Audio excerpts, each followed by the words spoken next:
Okay, Rosie. Hello, and welcome to the Capitola Planning Commission meeting for Thursday, December 4th, 2025. This meeting is open to the public with both in-person attendance at the City of Capitola Council Chambers at 420 Capitola Avenue, and remote viewing is also possible. Planning Commission and staff are attending in person, and members of the public wanting to offer public comment need to be present. The public can live stream the meeting on the city's website, on YouTube, or on Zoom following the link on the meeting agenda.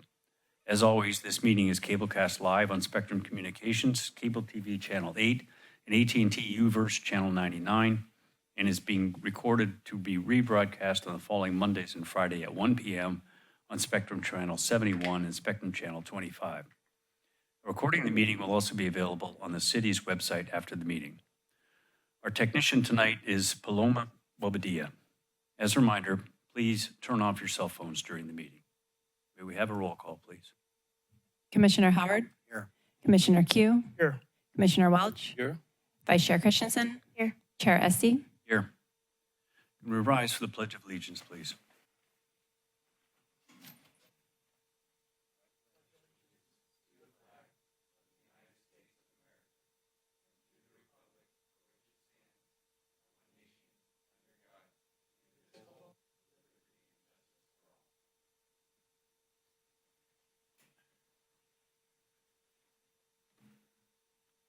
Thank you. Are there, item number 2 on our agenda, are there any additions and or deletions to the agenda? We had 5 emails received after publication of the agenda packet for item 6C. Okay, thank you. Or item 3 is oral communications from the public. Please review the section on how to provide comments to the Planning Commission for instructions. Oral communications allows time for members of the public to address the Planning Commission on any consent item on tonight's agenda or any topic within the jurisdiction of the city that is not on the public hearing section of the agenda. Members of the public may speak for up to 3 minutes unless otherwise specified by the chair. Individuals may not speak more than once during oral communications, and all speakers must address the entire legislative body and will not be permitted to enter in dialogue. Is there anybody from the public that would like to present anything before we start our meeting tonight? Okay, seeing none, go to item 4, Planning Commission and staff comments. First of all, commissioners, any comments? Well, just real quick, we had good news coming out of the RTC today that they voted to advance the interim trail through segments 8 through 11. And our very own councilmember, Jerry Jensen, was able to get them to agree to also look at putting that across the trestle. So big news for us and good for Capitola. Yeah, that's great. I would like to make a comment that I think staff and Ben Noble, our consultant and company, have done a really good job of crafting the ordinance that we're going to go through tonight in public item number C. I think it's very thoughtful and pretty well put together. We will have some comments, a lot of dialogue about it, but I compared what we've done with other jurisdictions in mostly Northern California, and I think ours is actually pretty well written. But we will get into it as we go through this meeting later. Staff, any comments? This is the last Planning Commission meeting of the year, so at the beginning of our next meeting, we'll be talking about a chair and vice chair, so just keep that in mind. Thank you. Okay, thank you. On to item 5, consent calendar. All matters listed under consent calendar are considered by the Planning Commission to be routine and be enacted by one motion in the form listed below. No separate discussion of these items prior to the time the Planning Commission votes on the action unless the Planning Commission requests specific items to be discussed for separate review. Those items pulled for separate discussion will be considered in the order listed on the agenda. Anybody on the commission want to pull one of these 3 items? Okay. Can we have a nomination to approve the consent? I'd move approval. I'll second that. Great, thank you. Can we have a roll call, please? Commissioner Howard? Aye. Commissioner Q? Aye. Commissioner Welch? Aye. Vice Chair Christensen? Aye. Chair Esty? Aye. Thank you. Item number 6 is public hearings. Public hearings intended to provide an opportunity for public discussion of each item listed as a public hearing. Procedure is as follows. There's a staff presentation, followed by Planning Commission questions for the staff. Then item 3 is a public comment period, followed by Planning Commission deliberation, and then a decision on the item on the agenda. So the first item on our agenda is 201 Esplanade, a conditional use permit.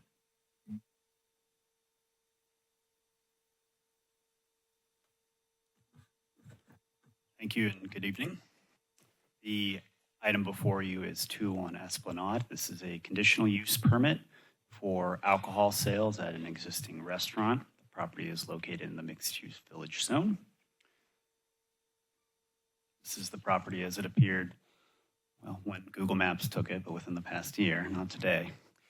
It's near the end of the Esplanade beachfront, just adjacent the Zelda's outdoor seating area. And it's been in operation under Tacos Moreno for approximately 6 years. The Esplanade is somewhat unique within the city in its unique and high concentration of restaurants and service-related businesses. And in particular, most of those businesses also have some form or forms of alcohol licensing. Seen here are the locations where staff identified restaurants or service industry businesses that have at least one alcohol license through the ABC. And the applicant property is the star near the bottom. Just for reference in terms of the demand and significance of these licensing for restaurants. Specifically for this application, it would be for the on-site sale of beer and wine with the restaurant. As an existing restaurant use and a subservient use to that, there's very little modification to the internal or external site or floor plan. The storage of the alcohol is behind the front counter, so it's back end. And they're not proposing any changes to the seating area, both inside or out. As I noted, there is some limited seating outside between the building and the beachfront. We did not include any conditions related to sequestration or fencing or roping between the seating area and the business, but they will need to, with ABC compliance, either determine if they want to have signage and self-regulate preventing alcohol sales and consumption outside, or if they want to rope that off. So that's a part of the ABC review as well. The Planning Commission, though, may include a condition if they deem appropriate to specify that on top of ABC regulation. So this application, as are all alcohol applications for the city of Capitola, was reviewed by the police department as well as Police Chief Sarah Ryan for some background on the business and the nature of the alcohol sales itself.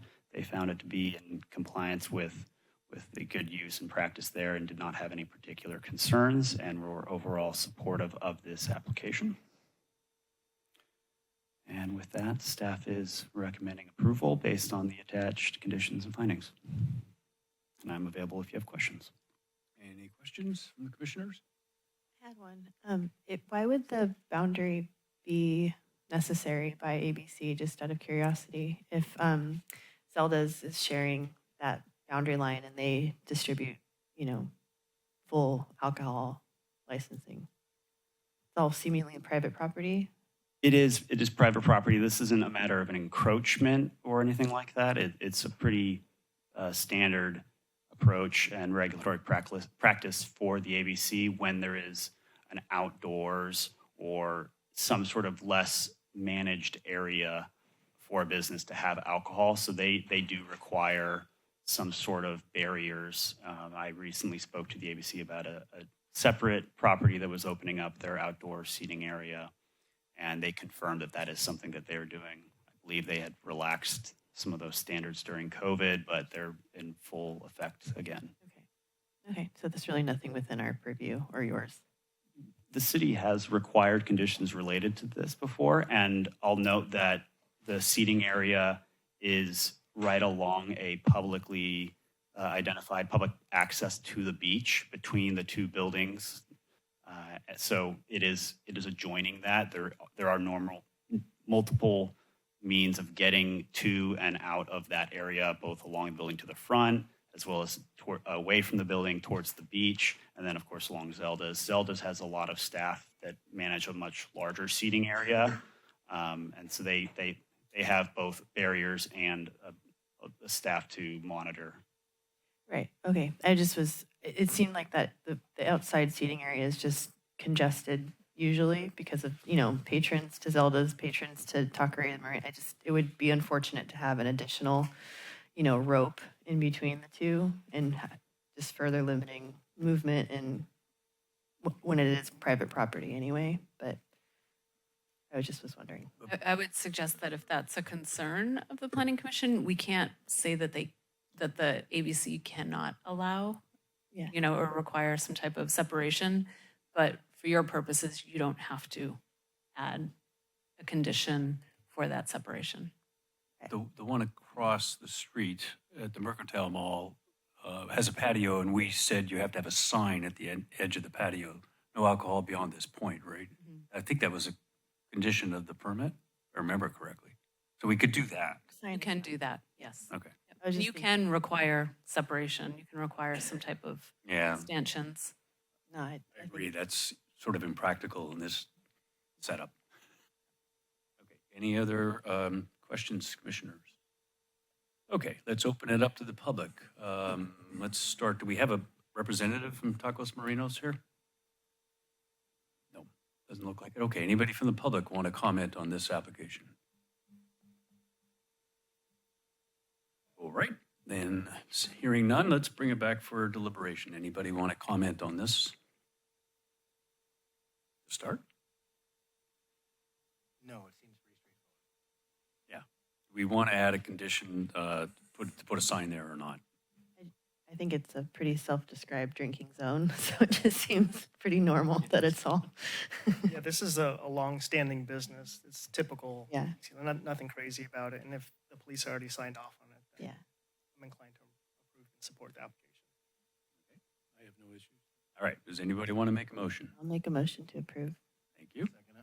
Thank you. Can we have a roll call, please?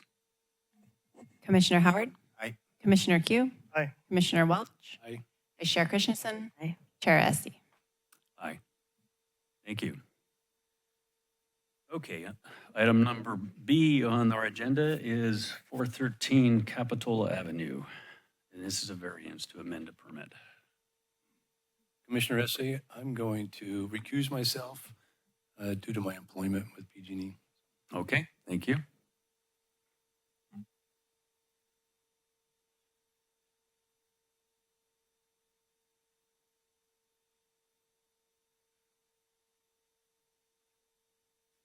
All right, so the application before you is for 413 Capitola Avenue. This is a permit amendment and variance for a waiver of the utility requirement, and this project is located in the mixed-use zone. It's only considered a permit amendment. Well, it is because of the variance, but also because it would be affecting one of the conditions of approval that is associated with the requested variance as well. The original project did include a design permit, coastal development permit, ADU, and a variance to construct a new single-family dwelling and JADU, excuse me.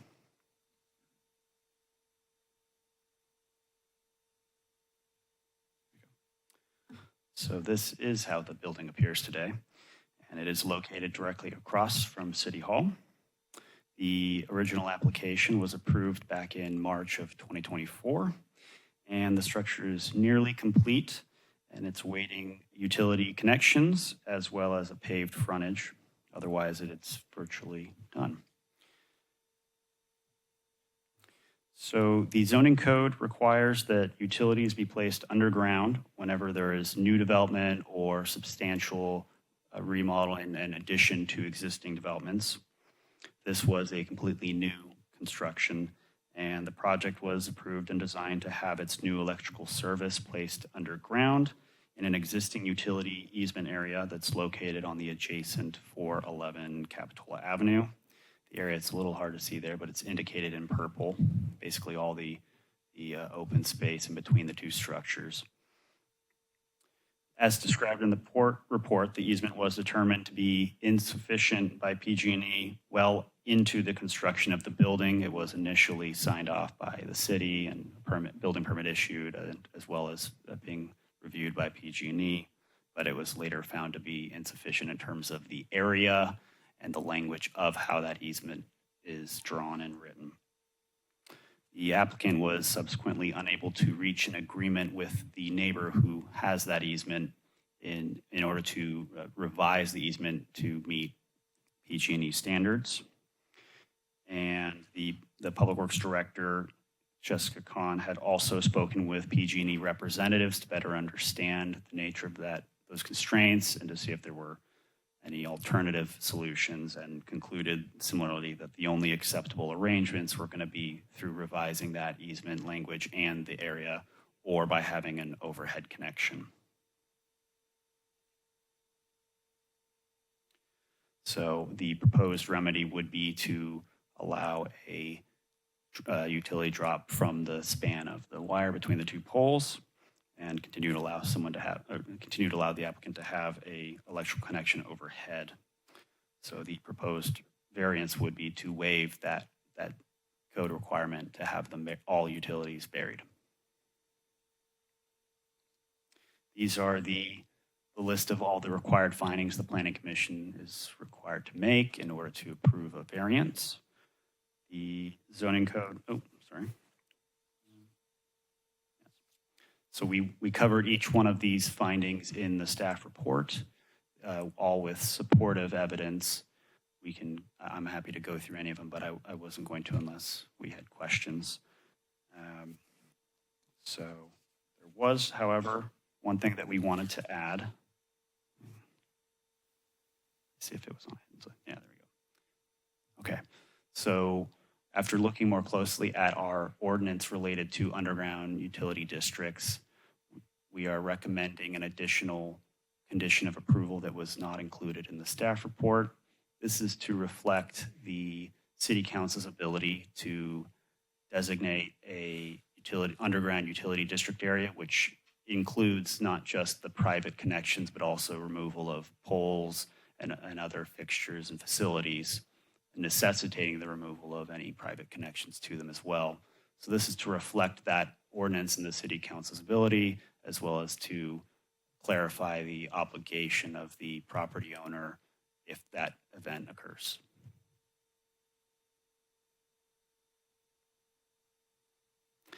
With that, staff recommends the approval of the variance with the addendum condition as well as the attached findings. And I can answer any questions. Okay, thank you. Any questions, commissioners? I had one question. The image that you showed with the red line coming down, swooping down to the panel itself, why is there not the line going to a weatherhead? Why don't you bring that image back up? Because I have questions about it too. Just curious as to why is it drooping to the first floor? That was just a bit of an example, but I think the applicant is here and he may be able to better answer that question. I did meet him. I'll just clarify that it would have to be done to code. So it was just to show you the connection between the line and the building, but that is not how it would be designed or connected. Okay, thank you. Still want me to pull it up? No, it's okay. As long Well, the one that shows the potential easement, I'm confused by what you said. So there we go. So if the neighbors all agreed with each other and they combined 413 and 411, would PG&E say that that is sufficient room to put the underground line into the panel that you see up above the number 413? Or is this an impossible situation, period? It's infeasible for the applicant to remedy themselves, as that purple area is on the adjacent property. It's an easement that they have access to and could put the lines there, provided PG&E found it acceptable. But according to their representatives, it does not conform, as it's both in terms of both the clearances that it provides as well as the language of how it identifies who has a right to that area for maintenance purposes. It was found to be insufficient based on the CPUC standards. Sean, can you clarify if you're speaking to the area on the right of the red line, the 413, or I think the question is if the neighbor was allowing them to utilize the easement area, would it be adequate? I believe there may be a solution if the neighboring property owners were amenable, which they are not. But No, I understand that, but we're yeah, imposing a condition 7, which says if we dictate undergrounding, they have to underground. But if PG&E doesn't have a feasible solution, that seems there's a disconnect there, right? If there's not a physical solution, and forget about easements, then condition 7 can never be applied. I think at that point, they would take it up as a personal property matter and have to go to court over the easement. Okay, that's okay. I was afraid you were going to say that. Okay, thanks. Okay, let's open it up to public comment. Do we have anybody who wants to speak about this matter to us? The applicant is not. we do have the applicant in present if you have any questions for him. Anybody with questions for the applicant? No? Okay, let's bring it back then for deliberation among the commissioners. Any thoughts?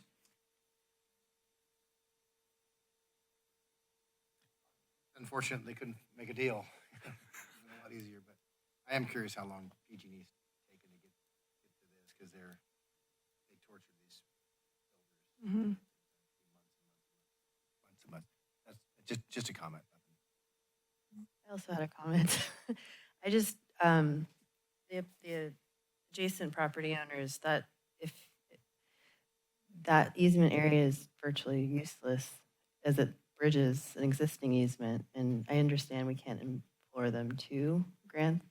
It just seems unfortunate. You can't build on that space. It's just creating kind of an impasse for the city as well, which is unfortunate. I'd like to clarify that there are other utilities that continue to go through there and that they were able to place their non-electrical overhead underground, their And the gas still. broadband, and yeah, the gas already goes through there Yeah. and continues to, is my understanding, as well as the water. So it is still much activated, just not for electrical. Seems like it could be a variance on PG&E's part to maybe concede instead of the city having to concede, not having their utilities go underground. Just a comment, sorry. So our public works director did reach out to better understand it and see if there were exceptions or waivers, and that's what she confirmed in her memo, that was not an option. Okay, I agree with you, both of you. It's unfortunate we can't have the neighbors agree on this one, but I think we're at an impasse, and this owner's been, for your record, struggling with this for months, so I think we just move on. So anybody want to make a motion on this? Motion to approve. I'll second. Thank you. Roll call, please. Commissioner Howard? Aye. Commissioner Q? Aye. Vice Chair Christensen? Aye. Chair Esty? Aye. Very good. Thank you. Okay, let's move on to item C, which is more discussion about the Capitola Mall development project. So,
Okay, good evening, Chair and Planning Commission.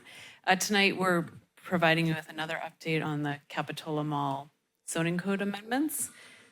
Eric Phillips is to my right with our city attorney's office, and Ben Noble of Ben Noble Planning is here as well. And on Zoom, we have Ryan Call, who is an architect working on the team. So they're a great team, as our chair mentioned earlier, and tonight we have a pretty substantial presentation for you. As we go through it, we've broken it into sections, and we've received substantial amount of comments this afternoon from Merlone Geyer. We received comments from YIMBY yesterday afternoon, and comments from the public earlier. So I think it goes without saying that we'll be continuing this to a future date for adoption. We're going to work through a few things. This will be more of a work session item as we've done in the past. So we'll be stopping at certain points in the slides to have any questions that you have. And then there's Jameis William is here from Merlone Geyer Partners, and he can answer any questions you may have as well. And we'll open the public hearing multiple times to get public input. And just a reminder, as we're taking just shorter notes in terms of our minutes. So really, you can always bring your microphone closer, you can move it around, but it's really important that we hear what you say tonight for the video later. So with that, we will jump in. So I'm going to start with a little bit of background. The long-range planning effort on the mall has been going since 2011, and actually before that, 2010 in terms of implementation, with a revisioning plan, then a general plan update in 2013, and then most recently our 2024 housing element update. Next slide, please. And then zoning code updates that have occurred. So in 2010, 2018, 2022, and 2024, we've made substantial updates to remove to help with the redevelopment of the mall site and remove impediments to redevelopment. Next slide, please. Within our most recent housing element, which was certified this last year, there's housing element program 1.6 and 1.7, and it talks about the Capitola Mall being redeveloped as a mixed-use urban design with mixed-use urban design cohesion. It establishes the mall as that area and within the mall block, allowing building heights up to 75 feet. That came around during the zoning code, or the housing element adoption as a request from Merlone Geyer Partners, also to exclude the parking garages from the floor area in order to make it feasible for the number of units they wanted that we were proposing for the site. And also, we are tasked with adopting objective development standards to facilitate the mall redevelopment, and that's really what this discussion will be on tonight. Next slide, please. So from here, I think I'm handing it over to our consultant, Ben Noble. Thank you, Katie. Again, my name is Ben Noble. I'm a city planning consultant assisting with the Capitola Mall zoning code amendments. So on this screen is a map showing the Capitola Mall property. So we're talking about the area within 41st Avenue, Capitola Road, and Clare Street. And as we discussed last meeting, there are two main parts to the Capitola Mall zoning code amendments.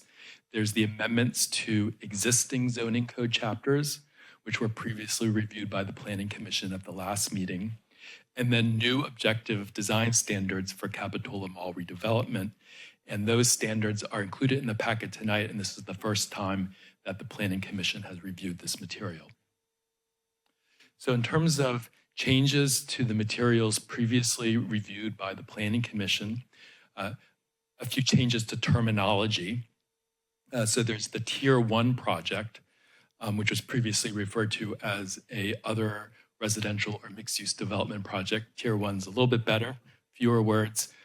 That's a baseline project that includes the housing element of affordable units as part of it.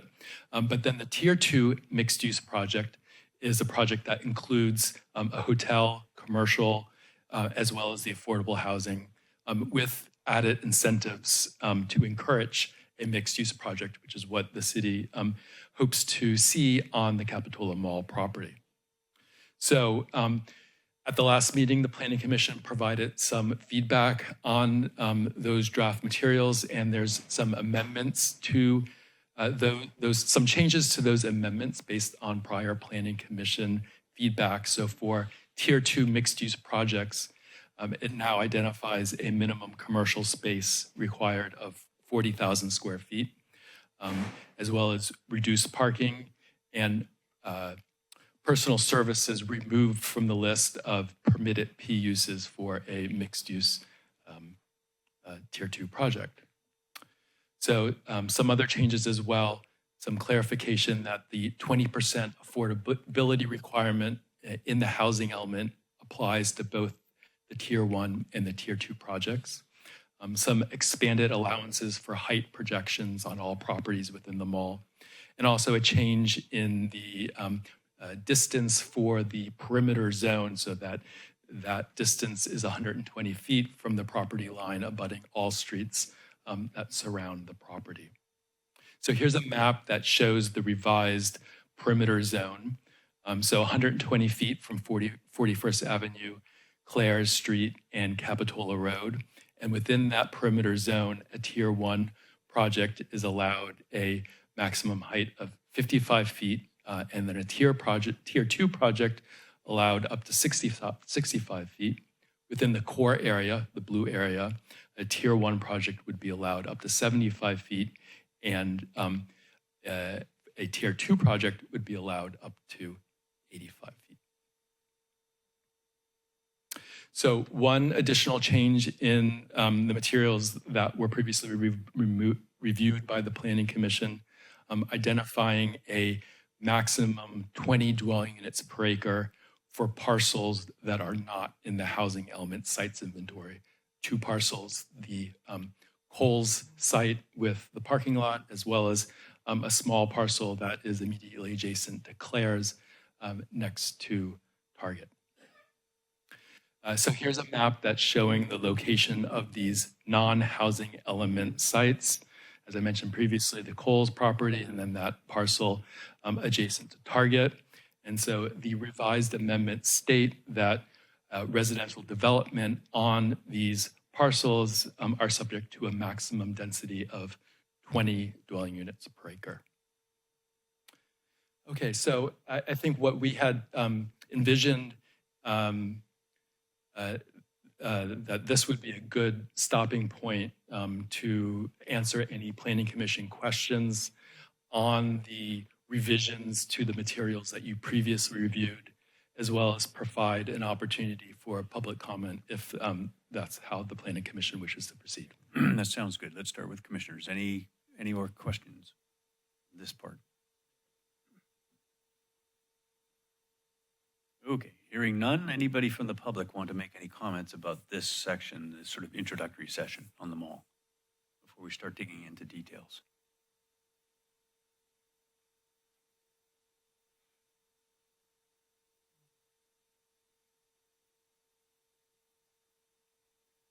Good evening. This is Rafa Sonnenfeld with Santa Cruz EMB. We've mentioned a number of these points in our letter. I just wanted to reemphasize that the reduction of the density on the non-housing element sites in this proposal is clearly a downzoning because at least as currently proposed, there's no increase to heights or anything like that like the rest of the site is having applied to it. But those sites are still subject to all of the objective standards that would otherwise apply. So in our letter, we requested that the city conduct a no net loss analysis to ensure that and provide evidence that the total number of units that this project facilitates is greater than the status quo. The other issue that I wanted to bring up, which was mentioned in the Merlin and Geyer letter, has to do with the requirement for the 20% affordable. under Assembly Bill 1505 from 2017, that's known as the Palmer Fix, introduced by Assemblymember Bloom, that went into law, and like I said, passed in 2017, went into effect in 2018. Cities' affordability requirements, ordinances that require an affordability component, must have a alternative means for compliance. They have to have either an in lieu fee or a land dedication or something like that as a way for a developer to alternatively comply with the affordability mandate. Thank you. Okay, thank you.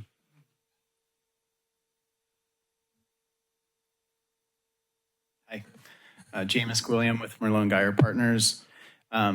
Before we get into the objective design standards, I just wanted to say a couple things about what was discussed at the last meeting, and also obviously acknowledge the work that's been done since then. It's significant, and apologize for our comments coming in a little late today. It was a full team effort to get through that amongst other things that we've been working on, and so I apologize for that.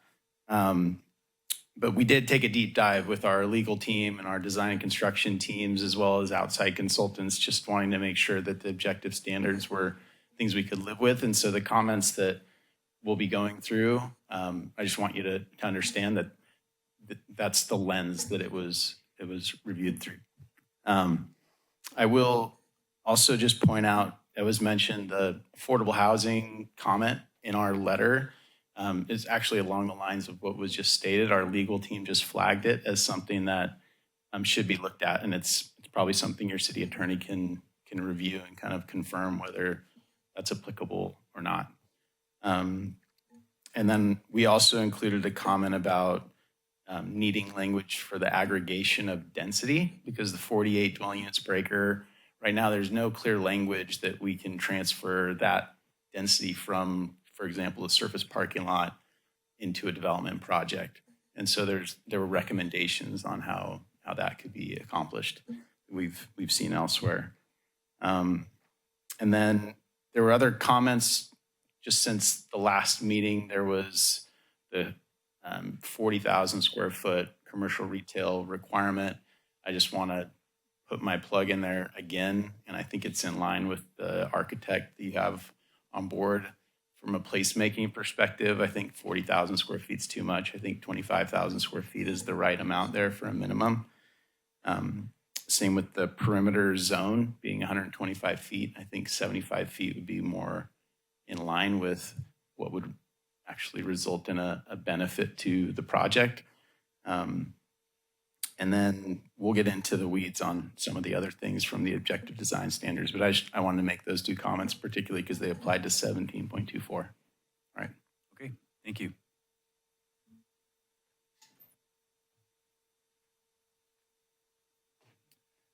Good evening, Chair. My name is Brian Shields. I'm a field rep with Carpenters Local 646. My partner Daniel has been coming and speaking the last couple of times. Appreciate your time, opportunity to speak. We've reached out to the developer several times and haven't heard back. And I know that it's not necessarily a planning commission issue, but I want to speak this over this project, right? And if city council is listening, then I hope that they hear that. The other part is that inside the Capitola housing element, there is encourage developers and contractors to evaluate hiring local labor, hiring from or contributing to an apprenticeship programs, increasing resources for labor compliance, and providing living wages. That's under housing element 2.5. And so it's already inside the housing element, which will address much of this site, besides the, looks like the Kohl's and the Target. And so we want to stay engaged on this. We look forward to showing up in the future and participating in hopefully every meeting of this in order to get an opportunity for the residents of Capitola, for the residents of Santa Cruz County, for the people who live locally here to have the ability to earn a living wage, have health care, and support their families. Santa Cruz is one of the most aging cities, and we are losing kids at an increased rate, where schools are now becoming underfunded because they don't have enough students. And so this will fasten people of that category to our community. and would love to have that as an opportunity here. Don't just think about it as a project on the back end, but of the years of build out, what's it going to do for the community here in Capitola? Thank you. Okay, thank you. Any other public comments at this point?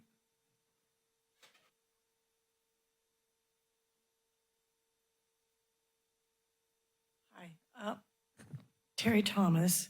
One of my concerns is the setbacks from the sidewalks along the perimeter zone area. And I'm requesting that they be a maximum of 3 feet, 3 stories, because otherwise it will be so imposing upon the public streets that it wouldn't be in the best interest of the city. And then I'm also concerned about one of the issues that Maloney Greyer brought up in their comments from today. And I don't think that's enough time to give everyone enough time to consider all of the changes that they want to make with us. So I'm requesting that you postpone the decision on the zoning until the 15th of January. Thank you. Okay, thank you very much. Anybody else?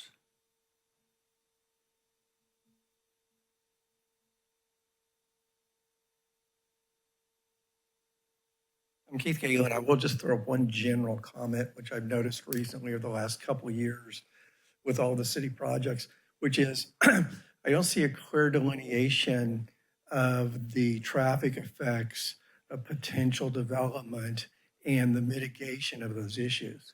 Don't get me wrong, I'm totally in favor of what we're trying to do at the mall. And I think it's a great project. But at the same time, we all know what 41st Street Avenue is like. We already have the grant for redoing the work over the Highway 1 bridge, which is going to assist that a little bit.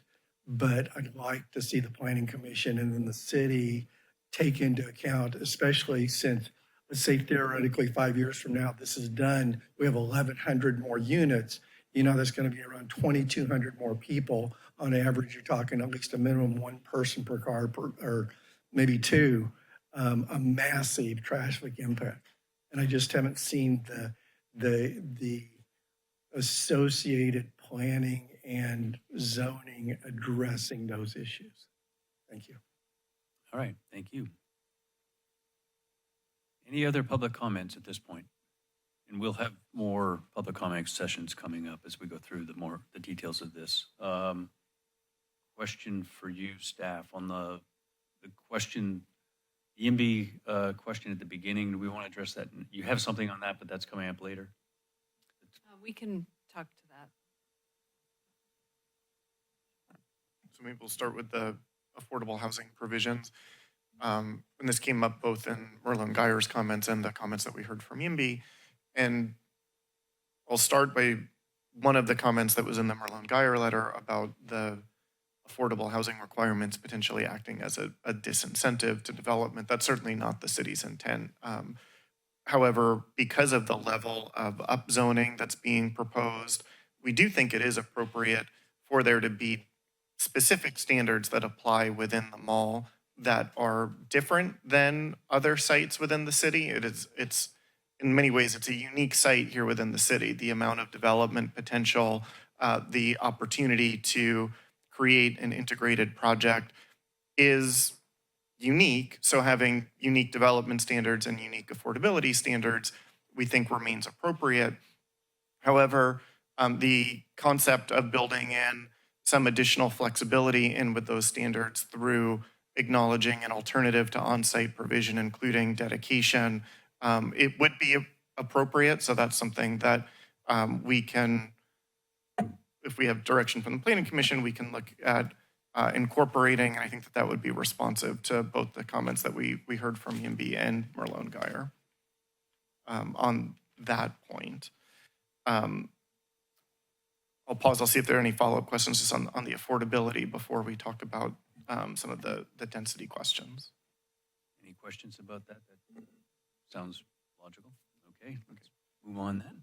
And then, again, I think that the comments that we are receiving from EMB and Merlone Geyer are interrelated in terms of the amount of development capacity that is planned for the entire mall. So I think that, again, viewing the site comprehensively and holistically, it's clear that the city is increasing the development capacity of the mall redevelopment, even with some areas that are 20 dwelling units per acre, some areas that are 48 dwelling units per acre. It's important to note that this is becoming a new development standard that's accessible just by following the code provisions. The theoretical FARs and heights that were part of the community benefit bonus program for mall redevelopment were going to be difficult to achieve. We heard Merlone Geyer throughout the housing element process say that the existing zoning code would pose issues with their ability to develop at the 48 dwelling units per acre, which is why we're going through this zone code to create the capacity and unlock the ability to deliver residential development at that level of zoning. And I think that Merlone Geyer's suggestions about the density limitation and further clarifying to allow compliance on a project-wide basis is consistent with the city's intent for how to approach this redevelopment project. So the language that they're proposing on that front is something that I think we're comfortable with to help memorialize that intent. And I think that that also helps address EMB's concern that this is resulting in a downzoning. By looking at everything holistically, it's clear that we're creating this additional capacity across the entire site. The one piece of Merlone Geyer's suggestion that I think warrants a little further thought and that we won't be able to fully solve this evening is the suggestion of exactly how to operationalize what would happen if certain things develop at lower densities. They propose using a transfer of development rights and covenant system. That has worked in the past, and in other jurisdictions, that's something that I've seen employed as well. There is a new state law going into effect January 1 that invalidates covenants that prevent residential development that would be consistent with zoning. That's been in effect for 100% affordable housing developments. As of January 1, it will apply to all housing developments, and that could have unintended consequences for the level of development if we're using strictly a covenant system to memorialize the transfer of development rights. So we'll have to look at that a little bit more closely to make sure that we have an enforceable mechanism to memorialize any of those transfers. But the concept itself is one that's consistent with the staff's intent and the accomplishing the goal of increasing the overall redevelopment capacity for residential uses, specifically throughout the mall site. Okay, thank you. Any questions from the commissioners on that? Just a quick question. If this may be a little off base or addressed later in the presentation, but is it, if we do have 20 units per acre on the sites that aren't in the purple, that doesn't preclude further negotiations down the line from the developer to come to the table with, concessions on their end, or, we can grant additional density at that time? Oh, yeah, very much so. That's correct. And I think we even touched on this a little bit in our last conversation, that in future housing element cycles, those might be targets for additional upzoning and creating additional capacity. So, although we're looking to create standards to implement and unlock the capacity that's planned for in our current housing element, that doesn't preclude the city from further increasing that development capacity in the future. Okay, thank you. Okay, thank you. So let's move on to the next section then.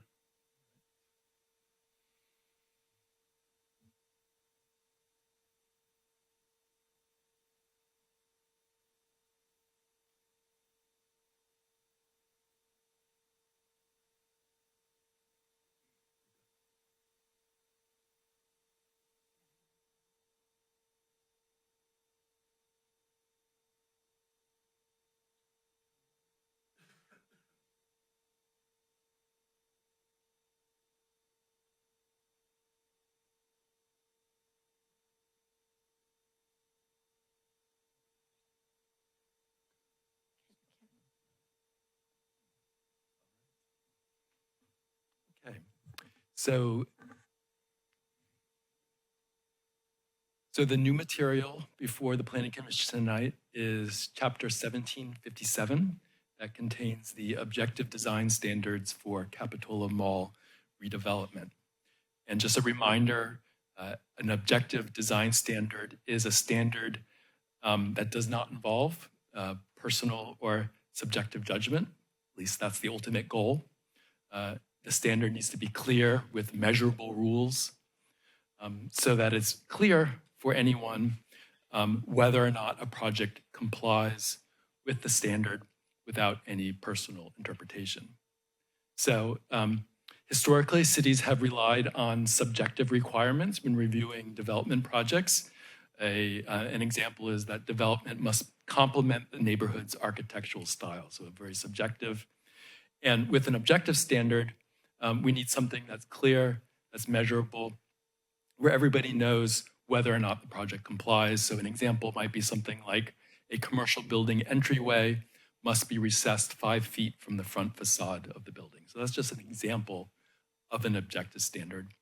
So all of the standards that we have included in this draft, we aim to be as objective as possible and to meet the state's definition of an objective standard. And generally speaking, our approach with the design standards is to be consistent with our general approach of trying to incentivize a tier 2 mixed-use project, understanding that state law requires the city to allow a residential-only project, but the city's desire is to see a mixed-use development project on the mall property. And then also to focus on what we consider to be the most important design issues for Capitola Mall redevelopment. And those include connectivity for vehicles, pedestrians, and bicycles, as well as walkable blocks, a pedestrian-friendly public realm, both along sidewalks, along the street frontages, as well as within publicly accessible open space, large buildings that are articulated and at human scale, with a diversity of architecture within the mall property so it feels like an authentic place, not a single mega development. And so given that general approach, the objective standards are divided into a number of different topical areas. And this is similar to the organization within the citywide objective standards with a little bit of deviation to address some of the unique design considerations for the mall. And I think what we suggest for this meeting is to present some of the proposed standards for each individual topic. So starting with streets and circulation, receiving any Planning Commission questions on that material, and then receiving public comment before Planning Commission deliberates and provides feedback. Yeah, that's a good approach. Let's follow that. Right. So in that case, we'll start with, so here's a slide, just a reminder.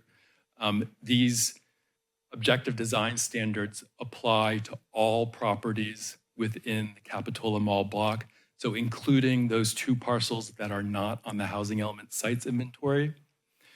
These objective standards will apply to those parcels as well as all other parcels on the property. And before getting into the streets and circulation, I do want to point out that the design standards include a process to allow the Planning Commission to approve a deviation to one or more design standards requested by an applicant. And in order to approve that deviation, the Planning Commission would need to make certain findings that the project incorporates an alternative method to achieve the intent statement that precedes the standard. And then also that there are some unique circumstances that warrant the deviation or that the deviation results in a superior project design than would otherwise be achieved with compliance with the standard. And so this approach is consistent with the citywide objective standards that exist currently, and from my experience is considered a general best practice with design standards to provide for flexibility in cases where a applicant has a unique circumstance or a creative idea that would result in a superior project. So for that reason, we recommend including this provision within the standards. And so Katie, you do have a little orange triangle in the corner. Did you want to pause here to? Would you like to pause here or should we keep going? Yeah, I don't know if this is actually the best time. Okay, yeah, let's keep going. Okay, yeah, let's keep going. All right, so moving on to the first topic, streets and circulation. So with the redevelopment of a large site like the Capitola Mall, creating a walkable block pattern with streets that are well designed for vehicles, cars, and pedestrians is a really important design consideration and something that is unique to a project of this scale. So we paid close attention to these standards. And in summary, the proposed street and circulation standards require certain locations where new streets will intersect a perimeter street. And I'll have another diagram to go into more detail on that. And then also to require new internal streets to provide connections between perimeter streets. This is a challenge because we don't have a plan before us right now. And also we don't want to mandate specific locations for these new intersecting streets. But we do know that if there's a redevelopment project that abuts 2 or more perimeter streets, we want a new street to connect those perimeter streets. And so the standards state that as a requirement, even though it is not specific about the exact location of those streets. So that's in there. And then we also establish a maximum block length of 450 feet. We require an internal pedestrian and bicycle circulation system. We're not specific about exactly how that's designed or where the connections occur, but we do include a standard that states that the system needs to be included and needs to provide the necessary connectivity. And then lastly, there are required street frontage requirements for both internal and perimeter streets. So first, here's the diagram that shows the location of required new streets intersecting the perimeter. So this requirement applies only if the development project affects the parcel in that location. So let's say, for example, Merlot & Geyer came forward with a development application that doesn't involve the 40th Avenue frontage. There would obviously be no requirement to install a street there. They don't own the property. They're not modifying that parcel, so that wouldn't apply. But if the project does affect a parcel that is abutting the existing mall entrance and the existing entry to the mall property that is across from 38th Avenue, the code says that a new internal street needs to be established at that location as part of the larger block pattern and connectivity system. So that's in the code. And then, as I said previously, there's a maximum 450-foot block length, and this is just to give you a sense of that scale on the mall property in terms of what that looks like, shown on this diagram. And then just for additional context, here's downtown Santa Cruz and Pacific Avenue showing you some of the typical block lengths ranging from 250 to 500 feet. That's a pretty walkable urban environment. As I mentioned previously, the code includes standards for street frontages adjacent to both new internal streets and existing perimeter streets. And when we think about these street frontages, it's the distance between the curb of the street and the building that's facing the street. And we think of that area as the pedestrian realm. That's where people will be walking, where they will be dining outdoors, where they will be locking their bikes up to a bike rack. And so we have specific standards for each of those zones within the pedestrian realm. And for internal streets, we have dimensional standards with a minimum width of 4 feet for a building frontage zone, a minimum of 8 feet for the pedestrian clear path, so the portion of the sidewalk where people can walk through without any kind of obstruction, and then 4 feet for a landscape street furniture zone that's between the pedestrian clear path and the curb. So these are the dimensions for the internal street frontages. And we also have dimensions for perimeter street frontage. The main difference is a slightly larger building frontage zone, so slightly further setback from the sidewalk, and then a slightly larger landscape street furniture zone as well, just to provide a little bit more distance, a little bit more buffer between the building and the street. And so within each of these zones, there are specific standards that apply. Within the building frontage, the rules vary a little bit depending on whether the ground floor is residential or commercial. If there's a residential ground floor frontage, that area within the building frontage zone is intended to be primarily landscaped.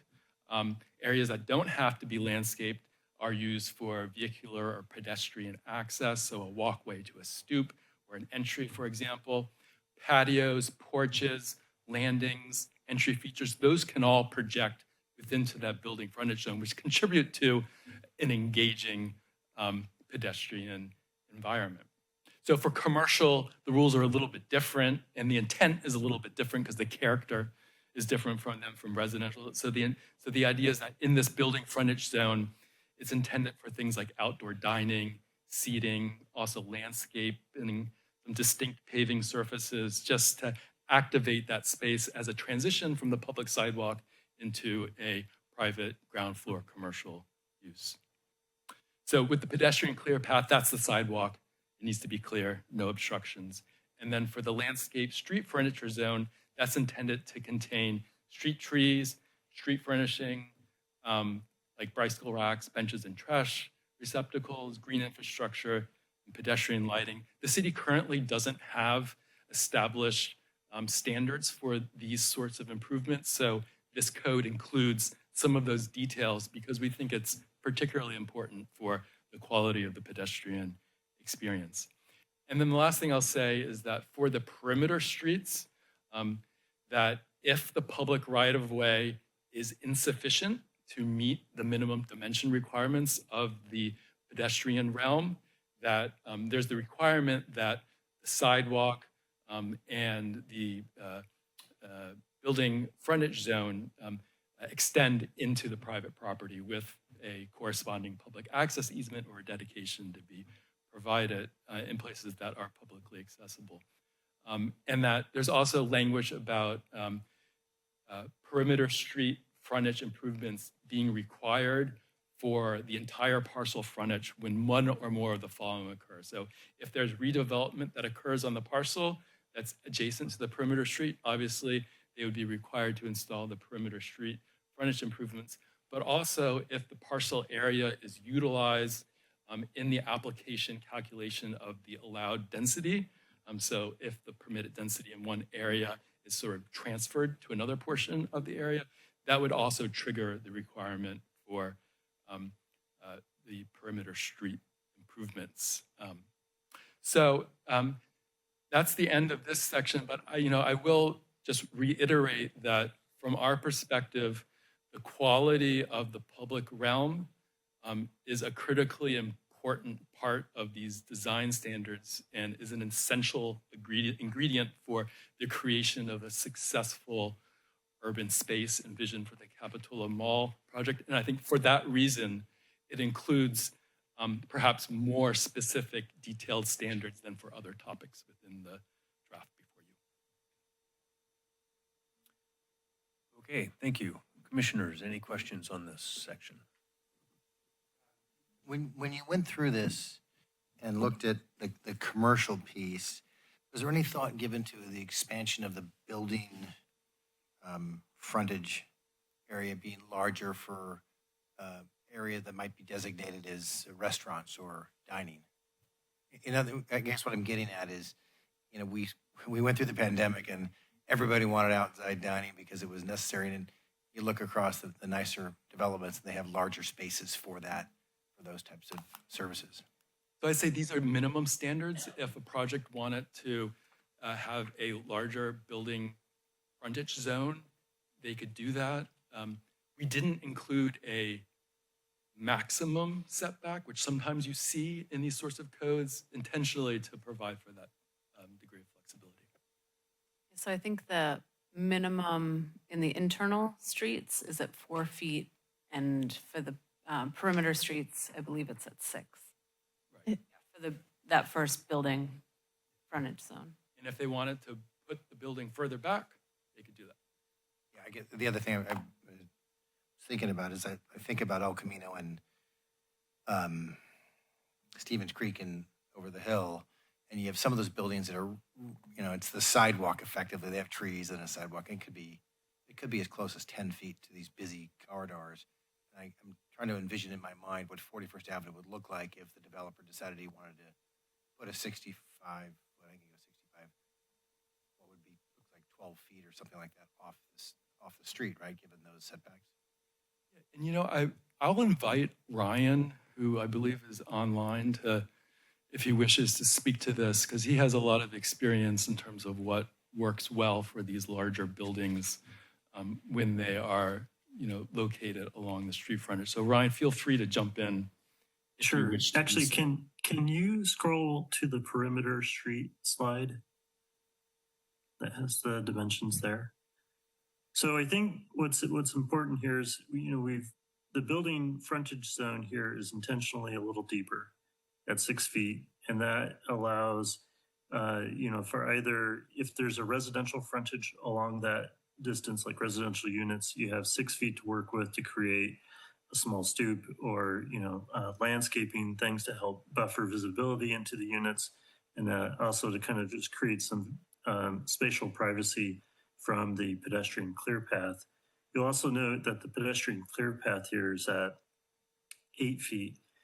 And then beyond that, because you don't have parallel parking, you have moving cars.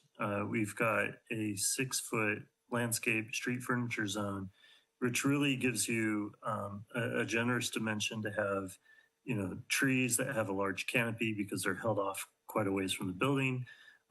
You could have taller shrubs or things that help pedestrians feel more protected, streetlights, trash, you know, different things like that. And so the total, you know, dimension here is 20 feet. So I think, you know, we master planned for the city the vision for the Sunnyvale Town Center, which has 15-foot sidewalks. Sunnyvale downtown has 15-foot sidewalks, and there's 6-story office buildings on it. And they actually feel pretty good. And one of the things, there's a balance that we're trying to achieve, which is by having a reasonably sized sidewalk versus a massive 30-foot, you know, kind of landscape zone, is the presence of people and activity helps, you know, change the character of the street, and I think make it less of a thoroughfare and more of a placemaking experience. So that's kind of the intention behind the perimeter street frontage. So if I can ask a question about this one, your paragraph 4 in this section says they have to do this design if the redevelopment occurs on the parcel and or the parcel area is included in the calculation.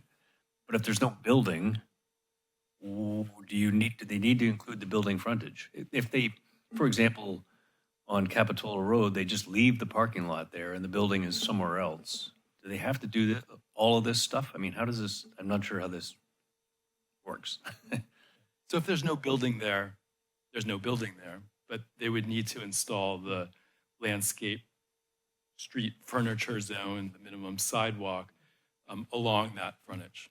Right, but not necessarily the 6 feet of the building frontage because there's no building. Exactly. Okay, thanks.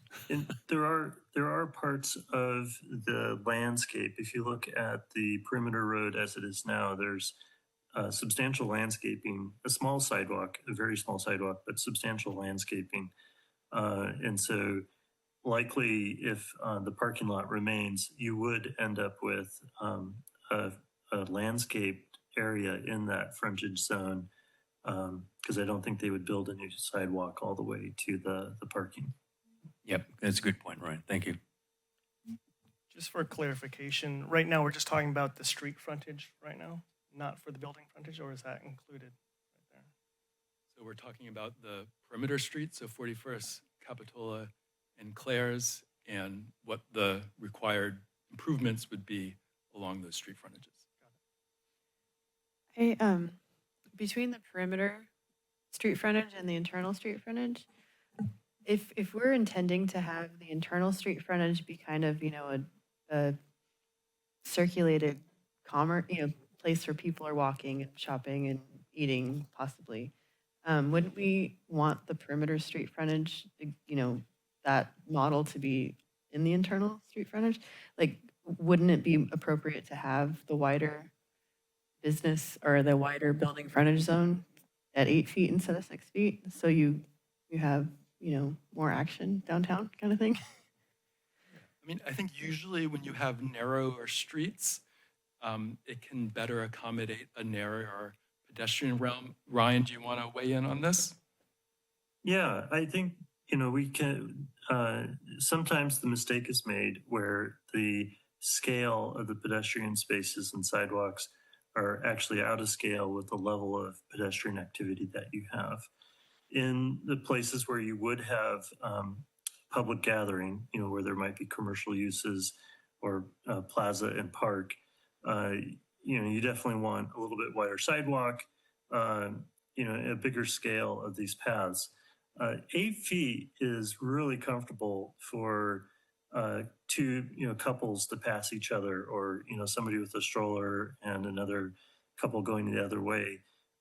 When you start getting into the bigger sidewalks, like 10 to 12 foot concrete areas, it starts to feel a little barren if you don't have a really, really robust commercial environment. So I think, the concept is where there are commercial activities, the building frontage zone is more paved, which helps expand that the feeling of the pedestrian clear path circulation. Where you get into a zone where there's residential entries at street level, you want somewhat of a more intimate pedestrian, environment. And so that's where the frontage zone transforms into a landscape concept. And so it creates a little bit more of a green zone. Does that answer your question? Or? It does, yeah. I think that, I think maybe just meeting in the middle and with the building frontage zone on the internal street frontage being maybe 6 feet, just 4 feet just seems real tight to me. And I mean, I know we're not trying to be too in the weeds, but if we're just talking about minimums, that would be something that I would think was appropriate. Okay, I would just tag on with Commissioner Howard's statement that whether it's internal or on the perimeter, maybe even more on the internal, that if we're going to have dining or entertainment type stuff, that we have some flexibility for that. This is Santa Cruz. It's about being outdoors and having that flexibility there. So whether we go into the sidewalk in the building frontage area, I don't really care. I just like that we have that flexibility to add that for the businesses as they go through there. Yep. Go ahead. I just want to, I think if there are no more questions, we should probably go to public comment before we deliberate. Okay, so, I was just about to interrupt and say, so that's how we should do this, you're right. Okay, so let's open this up to public comment, and then we'll come back to the commissioners and we can provide our comments for improvements to this code. Logan, I wanted to take a step back before we get into the weeds of the objective standards and talk about the objective standards ordinance itself. Because as currently proposed, the objective standards ordinance would amend some of the language that was passed back in 2022 when the city last went through its objective standards update process for the whole city. And at that time, the city excluded the coastal zone from the objective standards that are already in place. And what's currently proposed now is to include the coastal zone in the coastal zone the existing objective standards that apply everywhere else. My understanding is that there was never any sort of planning done around how those objective standards in the coastal zone interface with the other standards in the coastal zone that already exist. I don't know if they even conflict or if they could be consistent. So you'd have to do some kind of analysis to figure that out. And it's concerning because in order to amend or in order to enact this ordinance, because it's currently proposed to amend the areas in the coastal zone, the city would be required to make a local coastal program amendment. And that LCP amendment is subject to approval by the Coastal Commission. And that is an arduous process. It's also uncertain as to what the Coastal Commission would like. We don't actually even know if the existing objective standards are appropriate in the coastal zone. They might have other feelings about that. So I just would recommend that the city not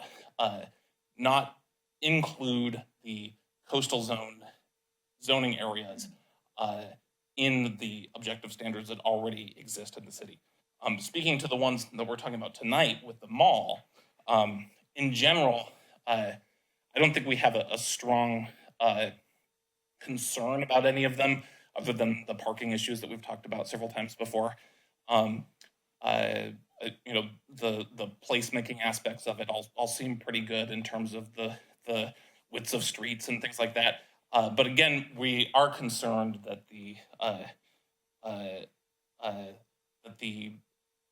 widths of those streets could affect the density ability of the project. So we'd like to have an analysis to make sure that these new objective standards don't introduce additional constraints compared to the status quo. And finally, I just want to mention that there's a number of standards that are proposed that don't appear to be objective. The HAA says that objective means they are subject to no personal interpretation and are uniformly verifiable by reference to an external and uniform benchmark or criterion. Thank you. Okay, thank you. Any other public comments on this section?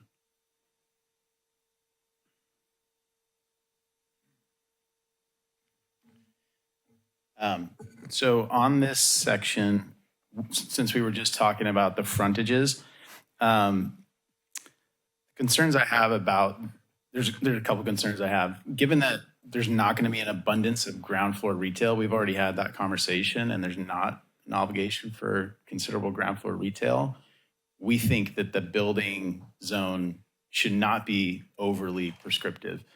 We have projects where there is no prescribed requirement for that, and we provide sometimes 20 feet of area so that there can be outdoor dining if that's like the appropriate amount of space for that use.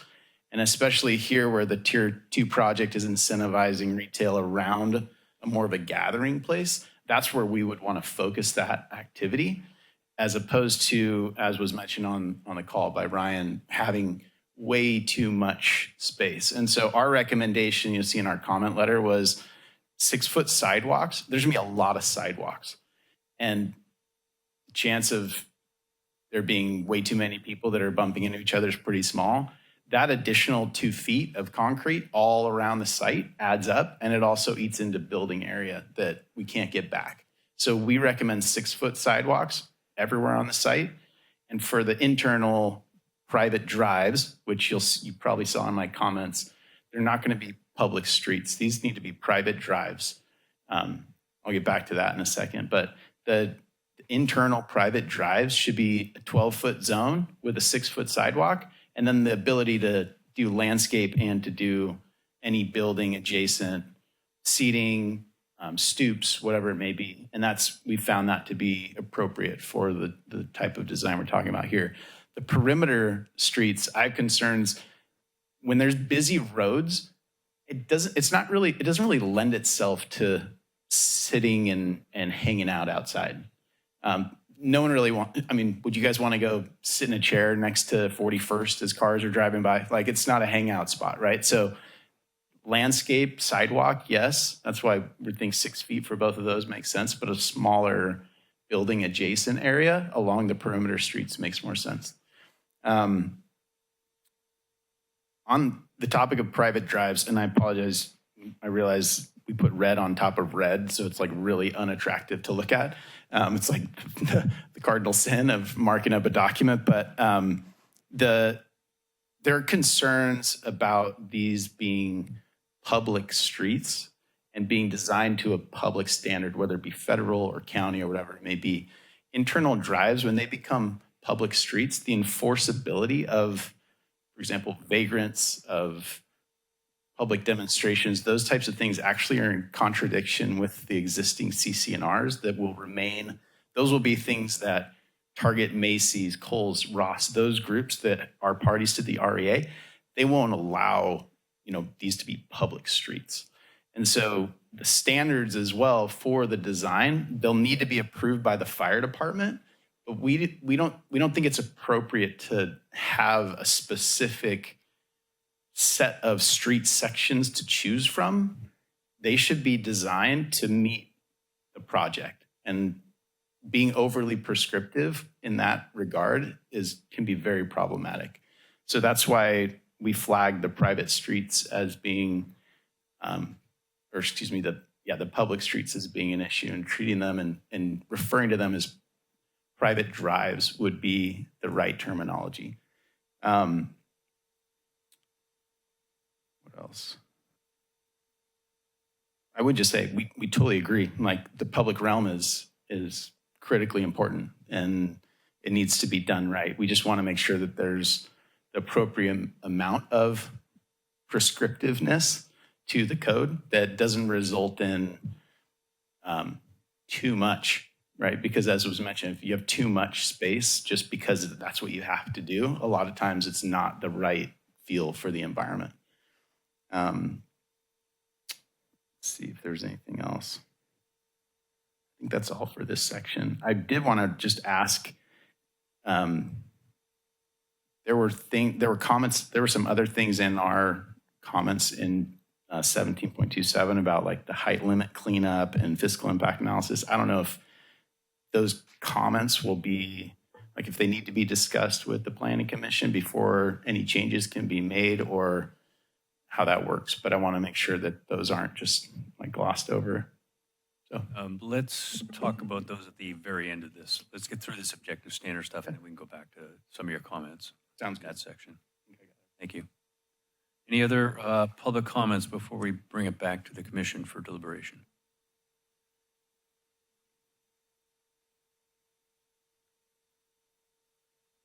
Hi, my name is Cameron Corbin, and I apologize. I came a little late because I had my own board meeting across the way, so I wasn't quite prepared for you all tonight. But I'm a longtime local of Santa Cruz County. Family's been here over 100 years, and I live on 38th in Capitola, and I also have a small business on 41st. So I think part of this situation that we're looking at right now is it's inevitable that we have to move forward with a housing project. I don't think anybody's going to argue that. I think it's how it's going to be brought about. That's probably one of the most important things. And being a longtime local, I look at the aesthetics of Capitola. And so what you're talking about tonight and what you brought forward, I thought was actually really great. You know, the buffering, and TJ brought up a really good point, and so did Commissioner Howard here about outdoor dining. I think that you have a lot of residents in that area, and that would probably be something that they were looking at. So I think those types of buffering that you're talking about are probably very important. I'm not a commissioner by any means. I have no idea of any of those kind of planning things. So I'm going to leave that in your wheelhouse. I'll deal with the museum. But I think that the other thing that I want to bring up, in addition to I feel is super, super important, I liked seeing that tier 2 where you were talking about the hotel. And I know that this was brought on earlier, but again, I was trying to put it in my mind. We, as residents in Capitola, we need to think about how we're going to continue getting our revenue. And if we have strictly housing, that's going to be an issue for the city, and I don't want to see that. So I would like to continue seeing that with you guys working on the buffering, and more importantly, the aesthetics really need to be Capitola. they need to mirror the Venetian downtown, the village without the sea, I guess, if you can do that.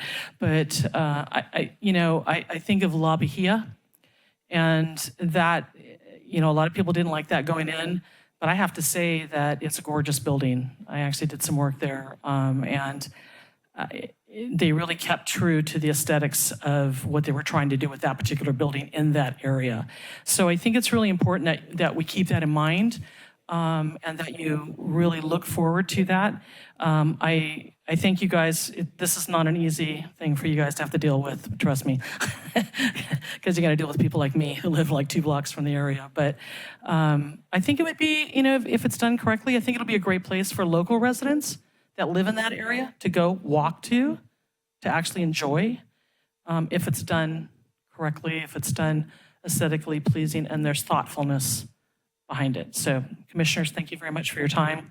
I hope you have a good night. And I've been in board meetings since 9 o'clock this morning, so I'm going to go home. I'm a little tired. So thanks much.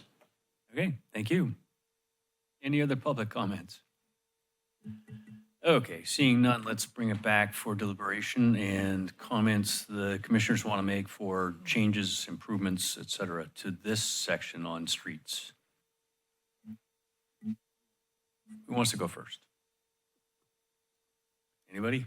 I honestly don't have a real issue. I take into account what James said. It would be a lot easier if we had a plan of a project where we're looking at, right? We knew what to expect and what we could talk about and how we could make additions and, takeaways for the project. But, as we are now, I think moving forward with what's been presented, I think works for us, it works for me. Until we actually have something to work with, it's hard to take a shot at something. So I'm good with the way it's been presented tonight. Okay, thank you. Just a second. On the different sidewalk and building setbacks, it seems like we have a pretty good formula. And when you think about the commercial side on 41st or Capitola Road, and if you don't have a building right up against it, then they're pretty modest. So I'm fine with the way that's lined up. I'm curious about the 450-foot block length. I just don't have a gauge in my, I can't visualize what that is and how that would look there. So I guess I would, I'm thinking about downtown. If you look at from Rittenhouse's building to, I don't know, what is that? The other end by, Kind of thing. yeah, or from the theater to the clock tower. Yeah. That's got to be longer. I'm curious. I don't know if I have any negative comment, but maybe 300. I just don't know. So we'll look at the developers. Okay, thank you. Other comments? Okay, so on the interior streets, I would think 8 feet would be I'm worried about too much concrete. I personally would like it to be 6, not 8. On the interior streets, not on the perimeter streets. I like that as well. I think the way that Jameis was describing appropriation of certain uses as it, contextually addresses each building makes a lot of sense. But I think in the sense of, or in the spirit of creating an objective standard, and since we don't have a plan in front of us, setting our intention, is great. Because then you're setting a prescription, they come back with the context, and at least we can meet in the middle at some point in the future. I just would want. Just as update, is 4 feet building setback, 8 feet. It was 484 or 464. I've forgotten what the. 484. 484. 484. That's what the interior street is now, and I'm proposing 464. So, 464. 14 feet total. On a private street. On the private streets. Well, I'm going to bring up private streets in a second. Yeah, that was kind of scary too. The interior streets. The perimeter would be 686. I had the same notion around too much concrete too. What's the right number? It's hard to say, right? What they do at Sunnyvale Town Center, with the designer online still. So there's a Matilda Avenue's got 15-foot sidewalks, and it's got 6-story office buildings, which are, right at the cusp of high rise, just short of high rise. So, you can see it on street view. I think it feels pretty good. Matilda Avenue's not a nice street. It's a really big one. And I think it does take it out of I'm on an arterial and I'm more on a boulevard. That's really the idea, is to transform, I think, your perimeter streets into feeling something more like a grand boulevard and not necessarily a busy arterial. So those are 15, but we went with 20 partly because as we looked at the existing site, and we noticed that the frontage as it currently is about 20 feet when you look at the combined sidewalk and landscape that's there. And one difference between this and Sunnyvale is that the residential units, those are office buildings. They naturally want to be on the sidewalk. But if you have residential units and you have traffic moving at those speeds, it's nice to have just a little extra cushion in that depth. That 20-foot provides a little bit more barrier for those residential units that might front that street. Yeah, but people on Matilda drive about 90 miles an hour. This is an interior street. They won't be, hopefully, driving that fast. I thought we were referring to the perimeter streets. I'm only talking about the interior streets, Ryan. Okay. Making those sidewalks smaller, not the perimeter. The perimeter, stay away from 41st as much as you can. Okay. Yeah, and I'm blanking on Murphy Avenue. So the other Sunnyvale example is they have this really wonderful historic main street, and it's 70 feet wide, and it has 15-foot sidewalks and a 40-foot curb to curb for the cars and traffic, parking through lanes and parking. And that model, the 70-foot right-of-way, you see over and over and over throughout the Bay Area for commercial retail streets. For a project like this, I think Jameis is, they have the flexibility to pull the buildings back further if they need to for like kind of those really key restaurant tenants that they might attract to the project. But this, these rules are really intended to set consistency across the entire site, which includes multiple owners. And as the mall property develops over the next, 50, 60 years, that ensures there's some consistency for those standards. So I don't think it's bad to go down to 14 feet. If you feel like 8 feet is too much concrete, the other way to look at it is to increase the landscape furnishing zone a little bit. And, maybe you end up at 15 feet or something. So 14 feet feels a little small if your buildings are going to approach 75 to 80 feet in height. You want the trees also to be a little bit off the buildings so that the canopy can grow large enough. Okay, so with the intent of moving this forward, I think our recommendation to staff is to look at how much narrower could you make it and not be overwhelmed by an 85-foot tall building on the interior streets. Any other comments before we dig into private streets? Yeah, the only thing I like some flexibility, only if we're talking about pedestrian walkways, and I'm hoping, I don't know what, you're trying to view this in your own mind on what this project's going to look like, but I'm kind of seeing maybe something like, our Esplanade Village, where it's a little community where there's restaurants or shopping, and what we do know is the village has a shortage of sidewalk space. So in a lot of these areas, it seems like it's groups walking or, strollers or whatever it may be. And if we're going from, Target and we're going over to another shopping area or a open area, maybe having that flexibility of a wider sidewalk really isn't that bad, even on the interior street. For me, but if it's strictly in front of a residential area, then it's an interior street that's, access to parking or something, maybe then, we can make that.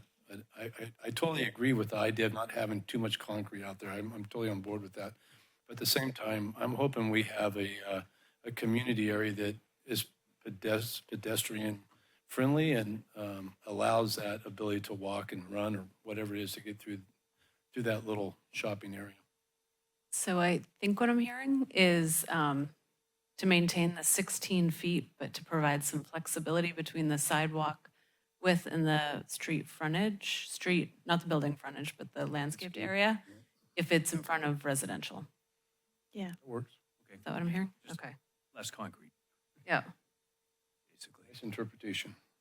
If you want to look at a project that I sort of envision this to be, you go look at what Merlone Geyer is proposing for Buena Park in Southern California. They have multiple parcels of residential properties on it, varying heights, with interior streets, multiple interior streets, sidewalks, et cetera, et cetera. It's kind of similar to what we have here, and curious enough, there's a defunct Sears store on that property. Anyway, it's probably our best analog to what we might end up with here. Okay, so I did have a question about these so-called private streets. From a legal standpoint, it's private property. And we're saying you must comply with city rules. How does that, I don't know how that works out. Yeah, well, that sort of sums up zoning. Here are city rules for private property. I think part of the distinction that we were hearing from Merlone Geyer and reflected in their comments is that they want ultimately because of the restrictions that their properties under, they're envisioning not dedicating streets, and what James said during his comments is correct, that if the streets are dedicated and they're truly public streets, they are subject to different rules and regulations. They have a little bit more control over them if they remain private. But even I think we haven't internally as staff gone through and decided exactly how to recommend responding to all of those comments. But even if we were to accommodate having the streets not be dedicated as public streets, there still is the ability, if Planning Commission and City Council ultimately want to impose regulations for how those private streets develop. Okay, thank you. Any other comments? Just while we're on this topic, provisions for street parking, is there any prescriptive? I know there's a section, the street standards, but parallel parking, diagonal parking, is that something that we're going to address, or is that just kind of left to the discretion of the developer? Currently, the code is silent on street parking and how that might be designed. I think that was intentional with the developer being able to make the decision about what might work best in each location. Okay, and is that going to be coupled with any type of traffic study, or, I mean, not to say that kind of with the analysis, the economic analysis, I know that's kind of a touchy subject as well, but in terms of, the amount of people coming through, the amount of parking, and the amount of how the parking interacts with the streetscape are all shared. I'm just wondering the approach, if that's a... So, Katie, do you want to? You can go ahead. Okay, I was just going to say that when a project is proposed, that the city will evaluate it, and one of the things that will be evaluated is the internal circulation plan, and in terms of consistency, not just with the standards here, but just that it will function properly to work with the city's overall circulation system. So I would imagine that the city engineer will be reviewing the project and making sure that what's proposed, will not produce a unacceptable adverse impact to the community. Okay, thanks.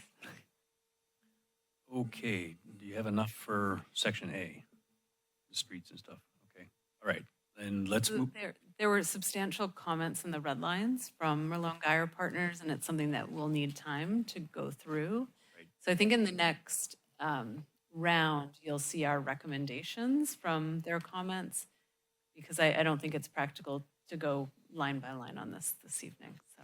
That was a lot of comments in this And I section. think we intend to have a discussion with them to talk about their concerns and hopefully arrive at revisions that will work for everyone. Okay, thank you. All right, section B. Okay.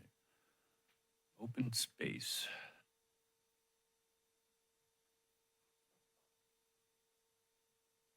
Okay, so this is topic number 2 and an important one from our perspective because it really gets at the quality of the public realm and the experience of being in a distinct place that can be enjoyed both by residents as well as neighbors of the project. So we paid close attention to the publicly accessible open space standards, and it includes requirements for the minimum amount of public open space. And I think we talked about this last time with tier 2 projects having a lower minimum amount as part of our efforts to incentivize a tier 2 project rather than a residential only tier 1 project.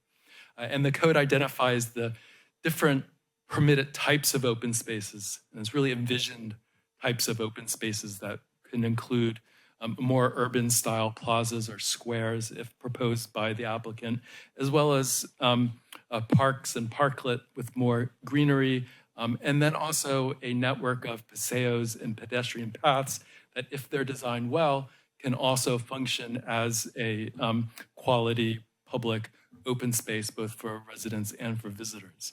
And an important standard in this is the requirement that if a development affects an area greater than 10 acres, it needs to include a central gathering place of at least 12,000 square feet. And this requirement applies both to a tier 1 as well as a tier 2 requirement. And so on the screen is just the language that describes these different types of publicly accessible open space. It's included within the code. And in terms of the amount of required open space, as I said previously, tier 1 is required to have 5%. So if we're looking at the 22 acres that Merlone Geyer owns, that would be a little bit over 1 acre of publicly accessible open space for a tier 1 project and half an acre for a tier 2 project with the requirement of at least one central gathering space of 12,000 square feet. And just as some examples, I think we're familiar with Abbott Square. And if you exclude the Octagon building from this area and include some of the adjacent Paseo, it's about 6,000 square feet in size. The Aptos New Leaf open space, that's about 14,000 square feet. And a really nice space, which you may be familiar with, is the Valencia Park in Santana Row with really good dimensions. Excluding the retail kiosks, that's about 15,000 square feet. And if you've ever been there, it feels right sized, not too large, not too small. So that's really, I think, all I would say on this subject. There are specific standards for the different types of open space, particularly the central open space.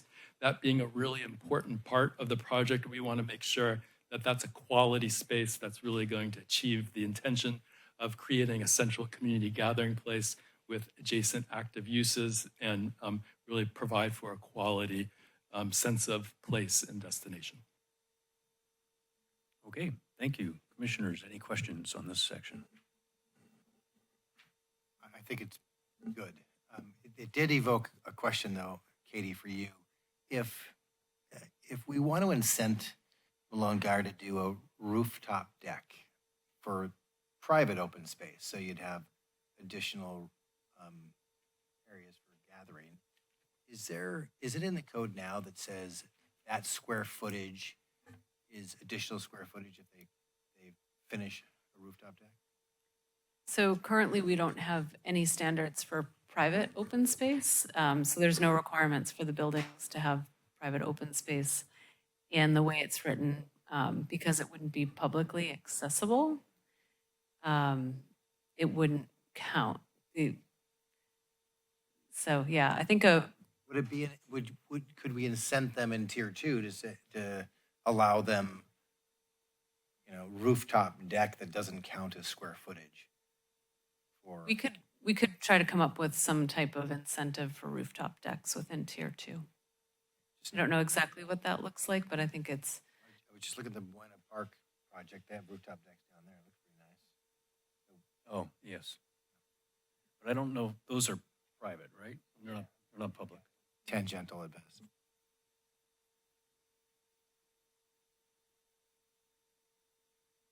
Okay, any other questions? So I have a bit of a nitpicking question. The paragraph E talks about ownership and maintenance. I mean, we must have rules or some sort of rules, I guess, today for the existing mall, how that the so-called public space is maintained, whether Merlot Guyer does or the city does it. Wouldn't we just perpetuate that in this code or these sets of ordinances? Because right now you offer, it must be either offered as dedication to the city or privately owned and maintained. It's either or. I mean, what are we doing today? Anybody it's know? privately maintained today. It is privately maintained. Yep. It might be good to, if Jameis would like to speak to this.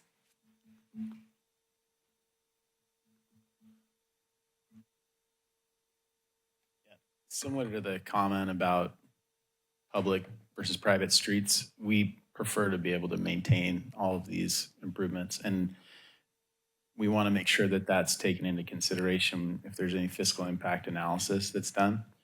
Because it's not going to be a cost burden to the city. Do you want me to give my other comments right now? I can wait. While you're here, sure.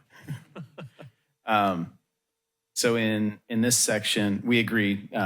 We only had a few comments. In section 2, in section 2D4 of this open space section,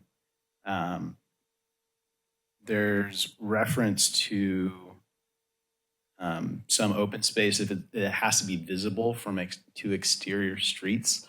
I could envision, just based on the amount of modulation that's going to be required by the building design, there'll be some really cool opportunities for kind of parklets and little plazas and things like that. That if we did, and it kind of speaks to the next point as well about it having to be a minimum of 3,000 square feet. But if I do a 30 by 30 little parklet or plaza that happens to be interior to the project, you can't see it from a perimeter street, we'd like to be able to take credit for that for the open space. I think that's a reasonable request, and it just adds to like really good placemaking. So I'd suggest striking the 2D4, and then for the 2D5, we made the note, instead of it being a minimum 3,000 square feet, if it's just 1,000 square feet, that way it can be 30 by 35 feet, and that's a pretty standard parklet kind of plaza. And then the other comment is related to the height to open space dimension for the paseos. We see that more standard being 2 to 1, as opposed to 1.5 to 1. And so that was just something that our landscape architect and our architect, they both kind of confirmed that that's something that we've applied in other projects, and that we thought makes more sense. So I will comment on the rooftop decks. We try to have rooftop decks and amenities. I think it's pretty standard nowadays when someone's renting an apartment, they want to have, especially here, you want to have views, but it's typically private space. So we don't typically take credit for that. There's usually another requirement tied to private open space requirements to the multifamily that square footage would then apply to. Thanks. In that item 4, you're interpreting public right of way as being the perimeter streets. So I'm not sure about that. I think that goes back to this private ownership of roads internally. So I don't think that was our intention, was that? I don't think so, no. Yeah, we agree. So, yeah. And then it would be good to get some feedback maybe on that 1,000 square feet to have more flexibility in the public open space, because if you allow a lot of smaller parks, they'll be more prevalent. Okay, we'll talk about that when we get back to deliberations then. Any other questions at this point? Okay, let's open it up to public comment. Any comments on the open space part of the ordinance? Okay, hearing none, back to the commissioners for deliberation. I guess the first one is 3,000 versus 1,000. Any opinions on that?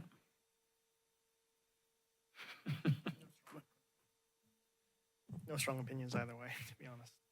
Yeah, my only concern is, I've read Malone Geyer's, I've looked at a lot of their projects, I'm reading their mission statement here.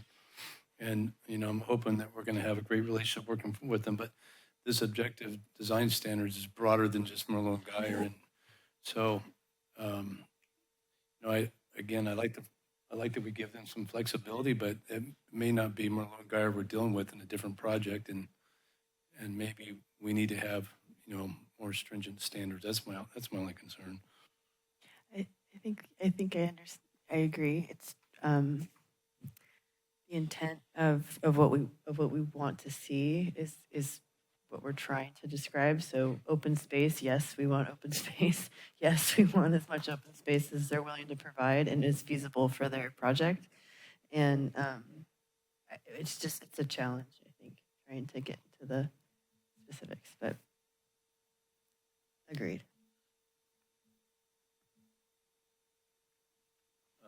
I guess my 2 cents are a 30 by 30 foot parklet is actually pretty good if it's in one of these interior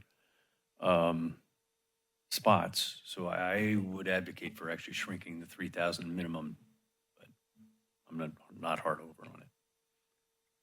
Again, I don't have a real hard position on it. If we're just working with James here and we had a project in front of us, it wouldn't be a big deal. I think of the broader scope of our objective standards, who we're going to be working with tomorrow, and do we have that same relationship? That's all. I really don't have an issue with it. Could I suggest that we just received these comments. We need to digest them. I was hoping that on this one, we could find some examples of what a good 1,000 square foot looks like and a good 3,000, and just give it some thought with some visual examples, and then make a call on it maybe later. Yeah, no, that's fine. That we agree with that, Ryan. We'll talk about this in January. Great, thank you. Anything else on this section? Nope. Okay. Let's move on to one of our favorite topics in Capitola, parking.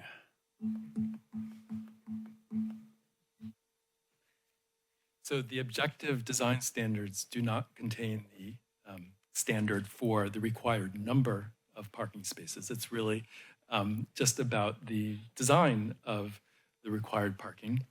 And so I have just one slide on this subject that summarizes what the objective standards contain. So there's some language that allows for the continued use and reconfigure of existing surface parking lots. I think there's also standards with limitations on the width and frequencies of driveways that are crossing an internal sidewalk. The standards prohibit street-facing garage doors that serve individual units, so townhomes, for example. So if a project does come forward with townhomes, the parking for those units would need to be accessed from an interior drive aisle, for example, not from the front street. And then there's also standards for structured parking with the intent to conceal structured parking from view, either by lining it with a habitable use or some other design solution. So that's a summary of the parking and vehicle access standards in this section. Okay, commissioners, any questions? Do we have any thoughts on structured parking specifically for residents? In other words, are we going to allow the existing surface parking that they're requesting for residential? Is that for the retail and other components of the project? So I would say the way that this is written right now, that if a developer wanted to utilize a portion of an existing surface parking lot for residents, that they could do that as long as they continue to provide enough parking for other uses on that property. I think we've heard from Jameis previously that that's not how things are typically done, but the code wouldn't prohibit it. Yeah, I would feel more comfortable, I think, if we're more specific that dwelling units have structured parking. Obviously, we've agreed to minimize that parking from our standard to Marlon Geyer's request, and I understand that. So, and my thought was the overflow would be in the surface parking, but I would hate to see surface parking as part of our residential parking area per se on a day-to-day, basis. So as an overflow, because we've minimized that standard for them, I'm fine with that, but I would like to see that parking standard that we agreed to with them be part of the structured parking. Okay, we'll come back to that when we get to deliberation. Any other questions at this point? No? Okay, public comments on the paragraph for section C, parking and vehicle access.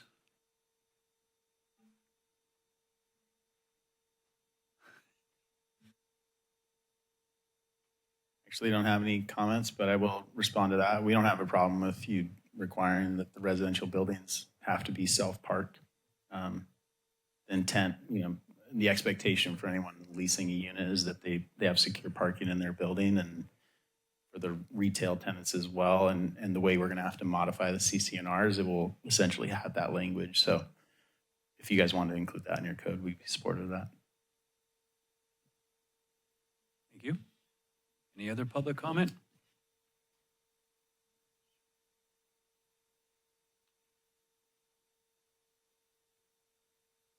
Terry Thomas. It says that for a 2-bedroom unit, you get 1.5 parking places. How is that supposed to work? And do you share parking? And does Malone Grier want to have 25,000 square feet of retail so it has fewer parking space requirements for the retail establishments? I was wondering if those issues were being addressed. Thank you. Okay, thank you. Any other public comments? Okay, back to deliberation. I guess let's tackle Commissioner Welch's suggestion of putting in some language in paragraph D of structured parking that says this is for residential purposes. Well, I guess, I'm not sure how you would word that. I think you want to say it's designed to be for the residential. So I think we would say something along the lines of residential parking must be provided, or parking for residents must be provided as structured parking. Yeah, something like that. Okay. Yeah, I think that is a good suggestion. Probably a practical one, actually. Agreed. Any other wishes for this particular section from the commissioners? Okay, hearing none, let's go to section D, building placement and orientation. Okay, so this is about where the buildings are located on a lot relative to the streets and public spaces, as well as where the entrances are located. And so, in terms of building placement, there's no minimum setbacks like you have in other zoning districts. It's all about the distance from the building from the curb and making sure that the buildings are placed in a manner that can accommodate the width of that pedestrian realm that we have defined in the code. So there's a statement in there that says that buildings have to be placed such that the area adjacent to a internal or a perimeter street can accommodate the streetscape improvements and the pedestrian realm improvements as identified. So that's in there about building placement. And then there's some language about upper level building projections into that building frontage zone, just making sure that we allow for those bay windows, for example, to project into that building frontage zone, which sort of will help to provide for more articulated, interesting architecture. And there's some specific rules for that and how much can project and how high it needs to be to make sure that nobody's hitting their head on a bay window. And then also the requirement that the primary entry to buildings need to face an adjacent street, publicly accessible pathway, or a publicly accessible open space. Again, just to contribute to and support a pedestrian-friendly environment. And so this is what I have for building placement and orientation before moving to the next topic. I think in the interim, should I take over for? Sure. Okay. Is there any questions for the section? Okay. Is there any questions from the public? For the Comment? Public comment, thank you. Okay, closing public comment. Do we have any deliberation? No? No? Okay, moving on. Okay. All right, building massing. So I think this has been a topic of interest with planning commissioners as well as the public. When we had our workshop, a concern about large monolithic buildings appearing sort of out of scale to Capitola and not supporting a finer grain urban fabric. So we've included standards that address this subject. There's a maximum building length that's keyed to the block length of 450 feet. For buildings that are longer than 200 feet, there's a requirement for building massing breaks. The longer the building is, the more massing breaks you would need. And then there's standards for the dimensions of those massing breaks so that they're meaningful and they help produce a building where the divided massing is sort of perceived by the public and pedestrians. And then the issue of the building heights along the perimeter streets, that's related to massing. That's something that's been of interest to the Planning Commission and the public.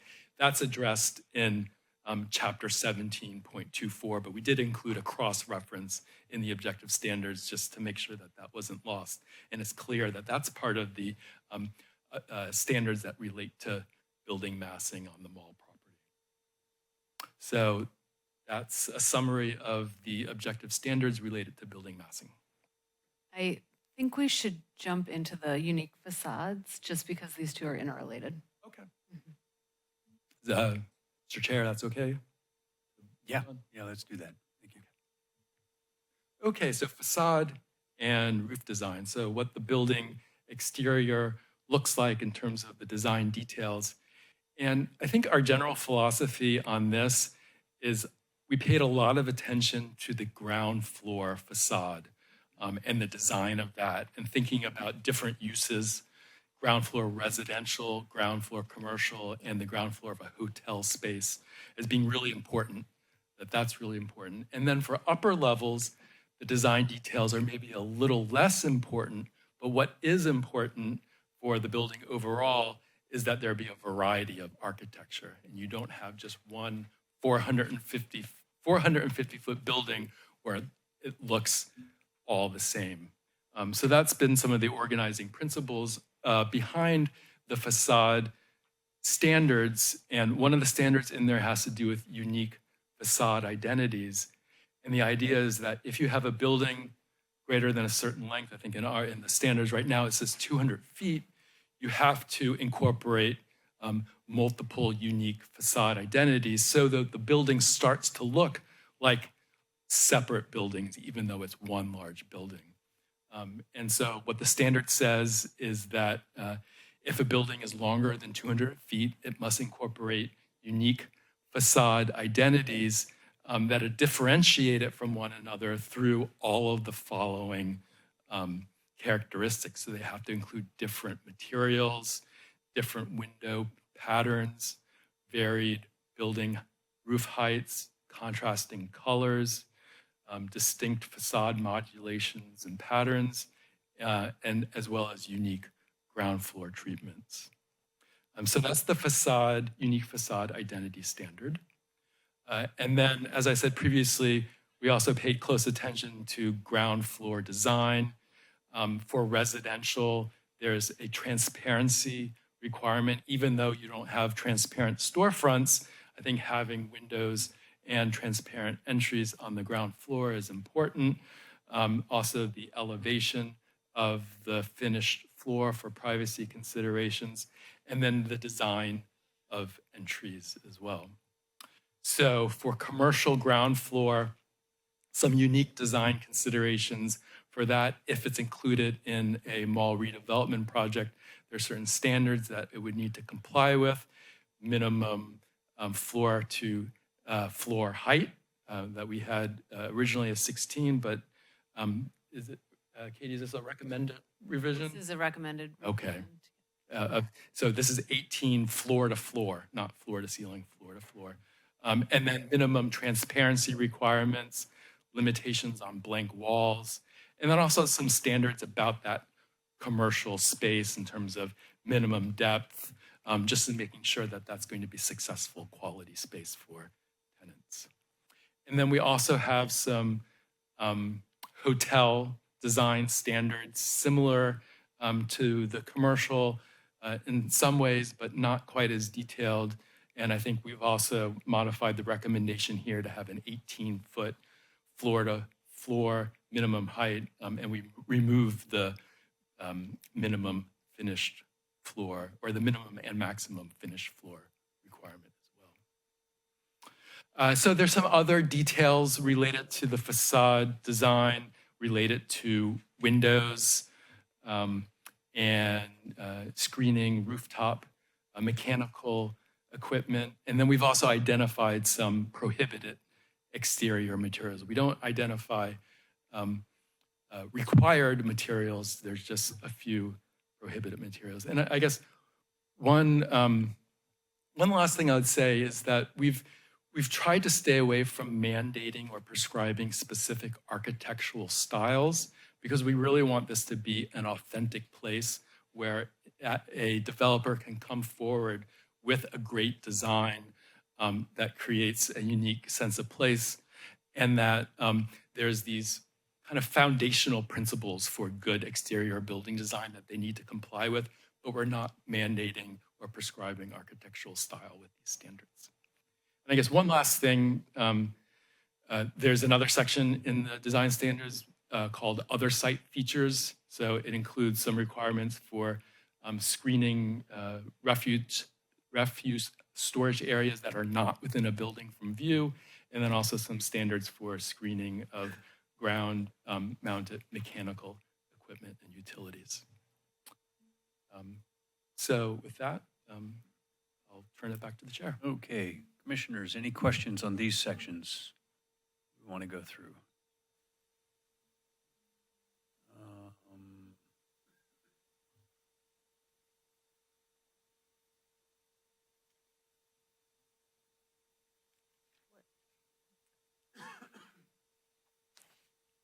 I'll save it. Now's your chance. I'm good. Thank you. No, mine's a comment. I'll preserve that for later, actually. Okay, so hearing no other questions for staff, let's go open up the public comments.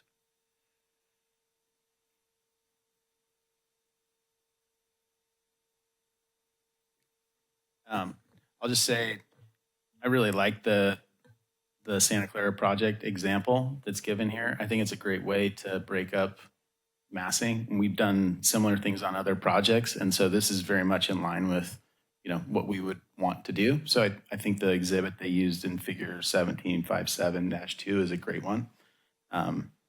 And my comments are mainly focused on feasibility side of some of these requirements and just making sure that they're not overly prescriptive. And so as it relates to the facades, we think it's important for the facade modulation requirements and the distinct identities to match the massing changes. So the breaks in the massing, typically you align a change of a facade with a break in a massing. And so, but if you have to do that if you have to change the facade design without changing the massing, or if you have to do too much facade modulation, it overcomplicates not just the exterior constructability, it also changes kind of the unit layouts on the interior.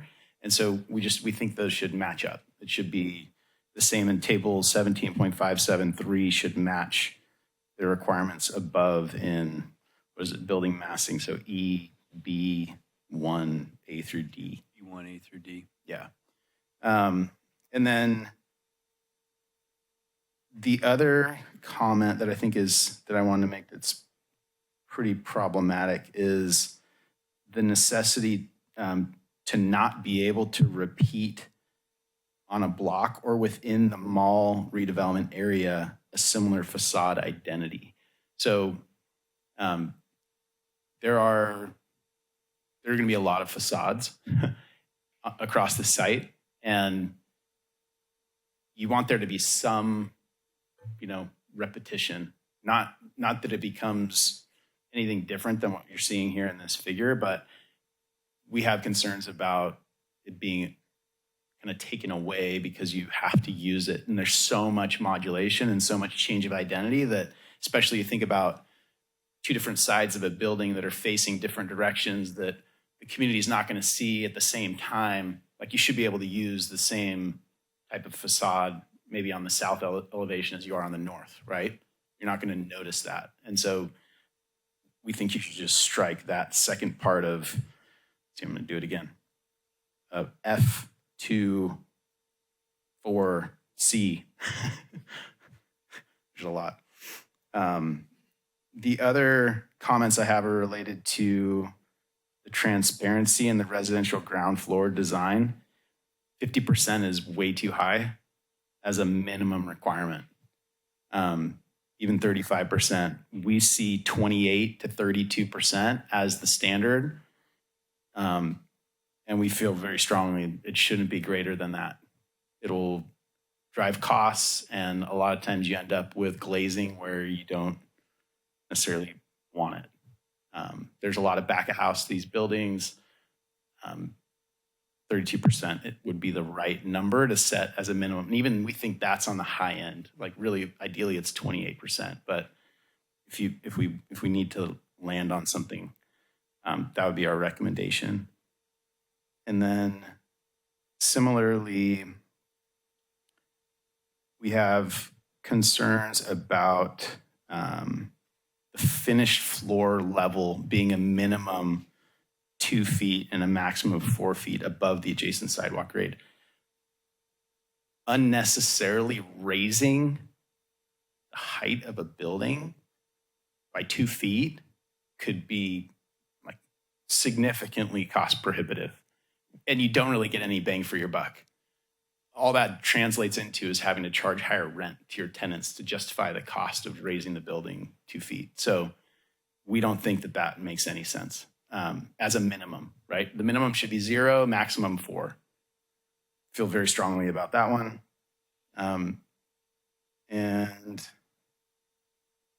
then our comments on the hotel, I think, are self-explanatory. I just don't want this to be overly prescriptive to the point that a hotel doesn't want to come to the site, because every hotel, they have their prototypes. They design their buildings to be as operationally efficient and effective as possible. And that includes, think about the first floor of a hotel. There's a lot that's going on behind the scenes that we don't see in terms of laundry and office space and, conference areas, things like that, and fitness area, you don't want to overly prescribe what that design looks like, including, where porte-cochere may be, where, those different elements. And so I would suggest just getting rid of this section. If you wanted to keep something, the rooftop mechanical equipment screening would be all I would recommend. So those would be my thoughts. I think I had some comments on some other comments, but I can talk to staff about those. I just wanted to make sure you heard my thoughts on those. Okay, thank you. Any other public comments before we come back to deliberation? Okay, hearing none, back to commissioners. Any thoughts about these sections, things you want to change or comments that you want to make? I do like the massing that staff has put together in this and the clear and strong objective standards for the windows and ground floor frontages, including like fenestration and retail-ready designs. I think that's really important for us to have them maintain that kind of pedestrian-friendly experience. So continue kind of just drilling down on that. I would like to see. Others? Well, it's, again, it's hard to visualize what 50% residential glazing or visual would be versus 28 to 32. I can't imagine people are going to live in these lower units and have glass all across that. So my inclination is to lean in the direction of Jameis. Hadn't thought about the cost of the 2 to 4 feet lift. We built a few buildings and Yeah, I don't think we need, I think there's no reason. And again, I don't remember, Katie, what got us to those numbers.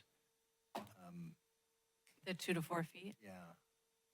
I believe it was for privacy concerns was one that was raised. And I don't know if maybe Brian wants to speak to the 2 to 4 feet, but my understanding was not to have the first story right at the same level as the pedestrians, to have privacy for your windows. But Ryan, could you speak to that?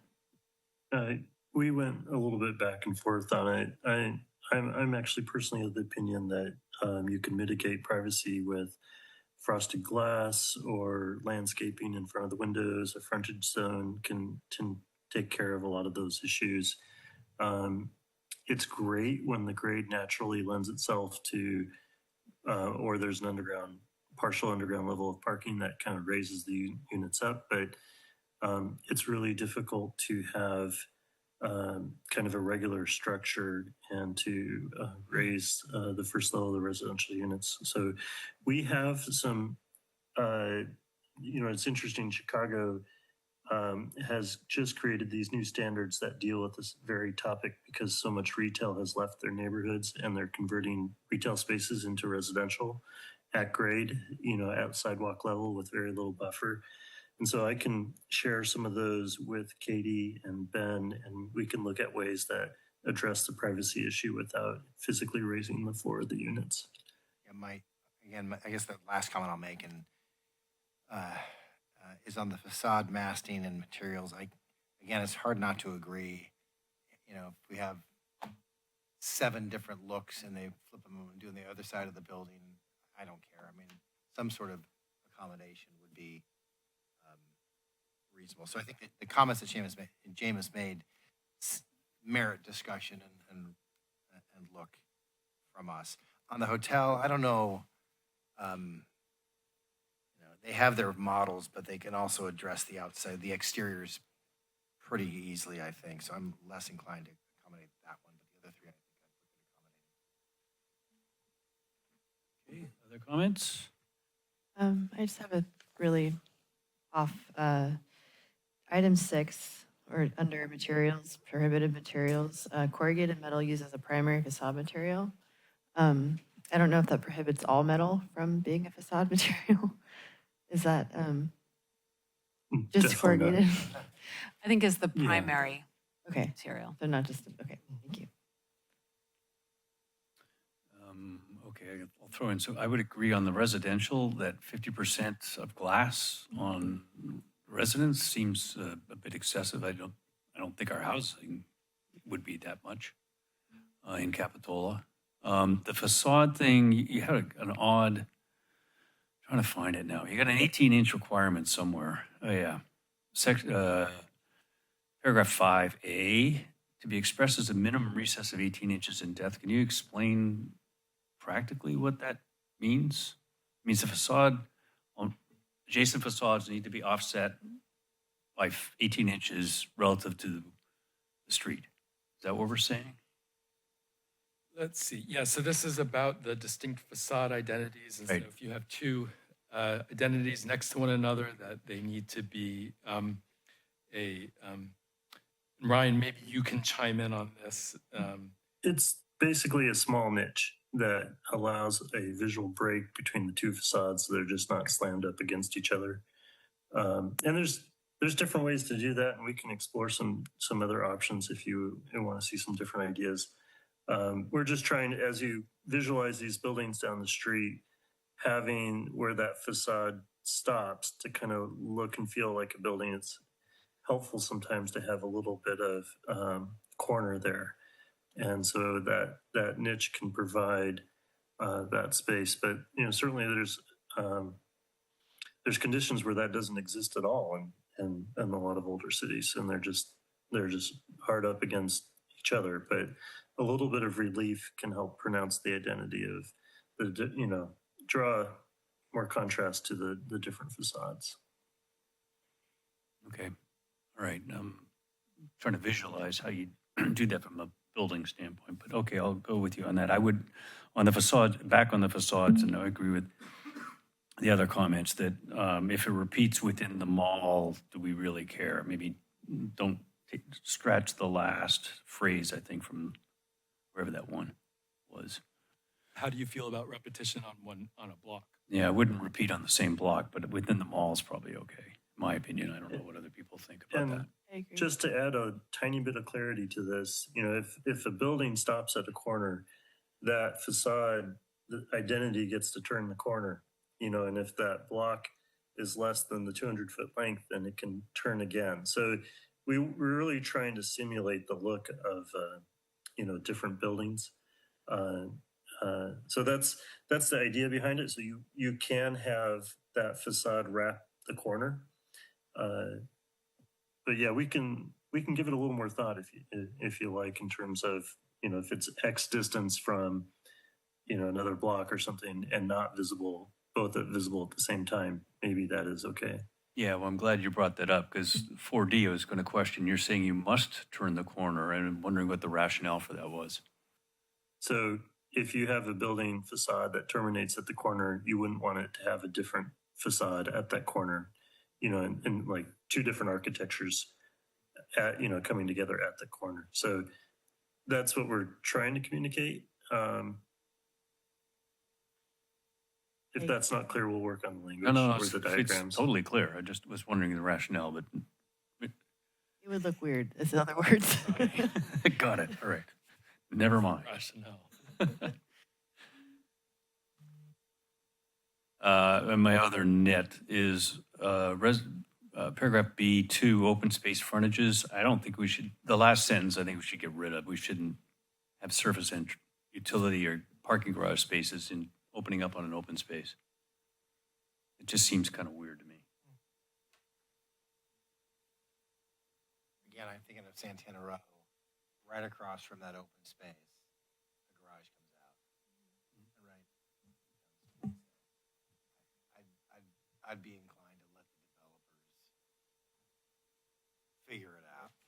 You're gonna have driveway coming out, it'll be detrimental. They may do it, but I don't know if I'd be that persuaded.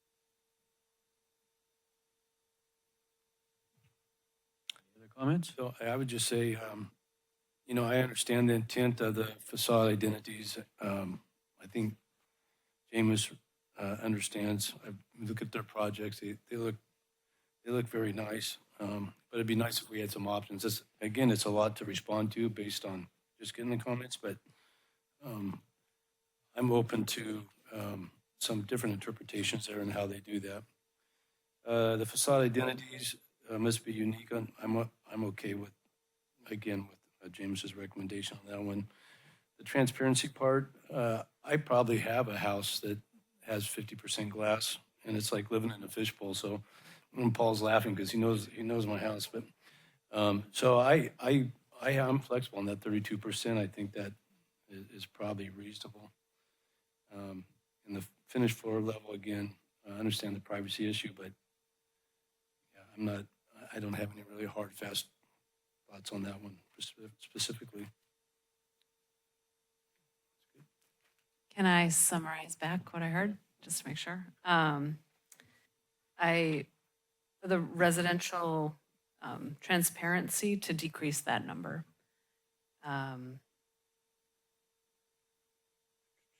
Remove the 2 to 4 foot first story level. We'll continue to look at that 18-inch separation requirement.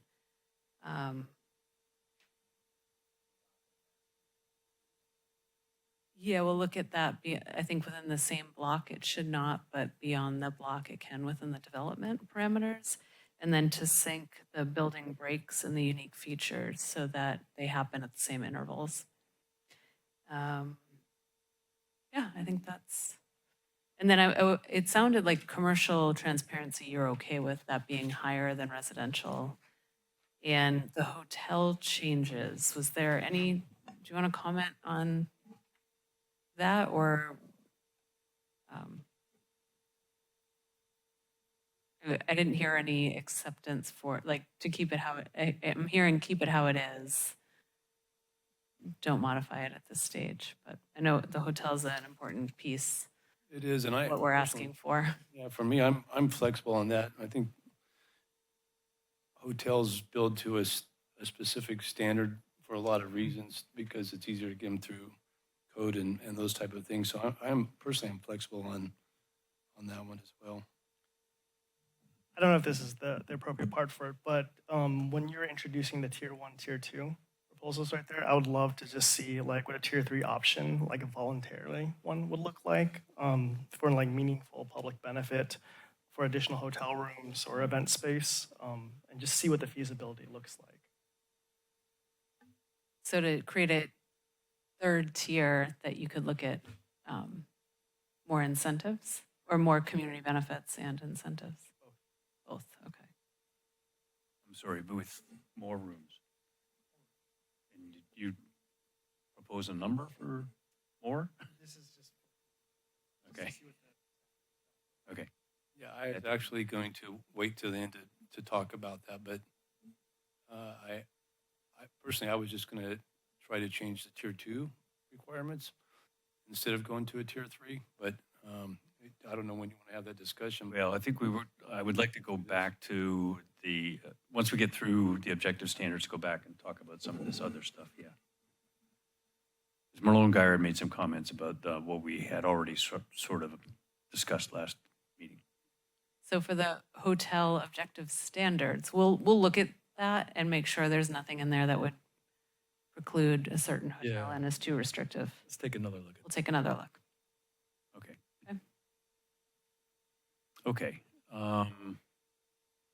So that's it for objective standards, right? So now I think we can go back. Marlone Geyer had in their letter and others actually in community letters had brought up what we discussed last time. So let's open the floor up to discussion about the previous ordinance that we discussed at our last meeting. And I guess one of it was, should we just talk about having a tier 3 incentive for the hotel,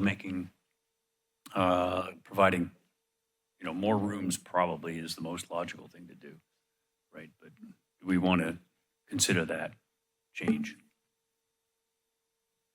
Yeah, the reason I brought that up is just, we already have tier 1 is kind of the essential baseline right there. And then tier 2, right, is kind of what we're working towards. But why not have a tier 3 for like our dream sheet right there to incentivize? If we're really looking at the economics of it and the finance numbers of it, more rooms and then more conference space right there. If the developer could meet that, right, we would be able to provide that kind of incentive right there.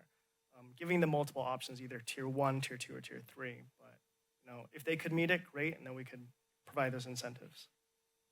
And what additional incentives were you thinking of? So that is what I would like staff to do the feasibility and see what's possible. You want to give them any guidance? Are you talking like additional height or units or dwelling either density? like additional dwelling units or density or streamlining the process of coming through. Mm-hmm. I actually asked Katie to prepare a slide based on the town hall meeting we had and the city's financial outlook. We have that, it's the very end. Thanks, Katie. And, you know, my issue and the reason I was really looking at just adjusting tier 2 was tier 2 in itself, I think, presents some financial problems for the city. And if you look at the 5-year projection, our deficit is not looking, well, it's getting much worse over the 5-year deficit there. You can look at the bottom, pretty easy to see. When we look at the Cosmont study, and we're looking at $785, my understanding is per person, not actually per dwelling unit, loss to the city. And we're looking at the amount of units that we think a project may come in at 1,000 plus. And then you take on the amount of retail that we're losing. You know, and I hate to keep bringing up 2019, but we were very close, and it's over 330,000 of square foot of retail that we're looking at doing at that time. You look at Merlone Geyer's projects they're doing throughout the West Coast, it's not unheard of. Well, the majority of them are well over 200,000 acre, square feet of retail space on projects the size of ours. So I don't think it's unheard of or unreasonable to ask for 100,000 square foot of retail space. And just a little bit of perspective, the Mercantile area, the downtown village, has over 70,000 square foot of retail space. And I think when you look at some of the, you know, I always forget the name of the makeup place that I guess has a long-term lease already. Was it? Ulta, there you go, thank you. So Ulta and we start looking at some of the restaurants. I think it's really achievable to get to 100,000. And the challenge is this: is that we don't know what's being presented yet. We have no idea what's going to be presented. But I feel strongly that as a planning commissioner, I can't put the city in a loss on a project day one. And that's why I was looking at adjusting actually tier 2 for that, because even at tier 2, if we go forward with the projected 85 room hotel, 40,000 square foot of retail, we're looking at a net loss to the city. And for me, I'd like to see us look at some changes there. And I think, you know, hopefully we can be flexible. And I have no issue of adding some incentives, more housing to get to where we need to be. But I think for me, I like to see a minimum of 125 room hotel and 100,000 square foot retail.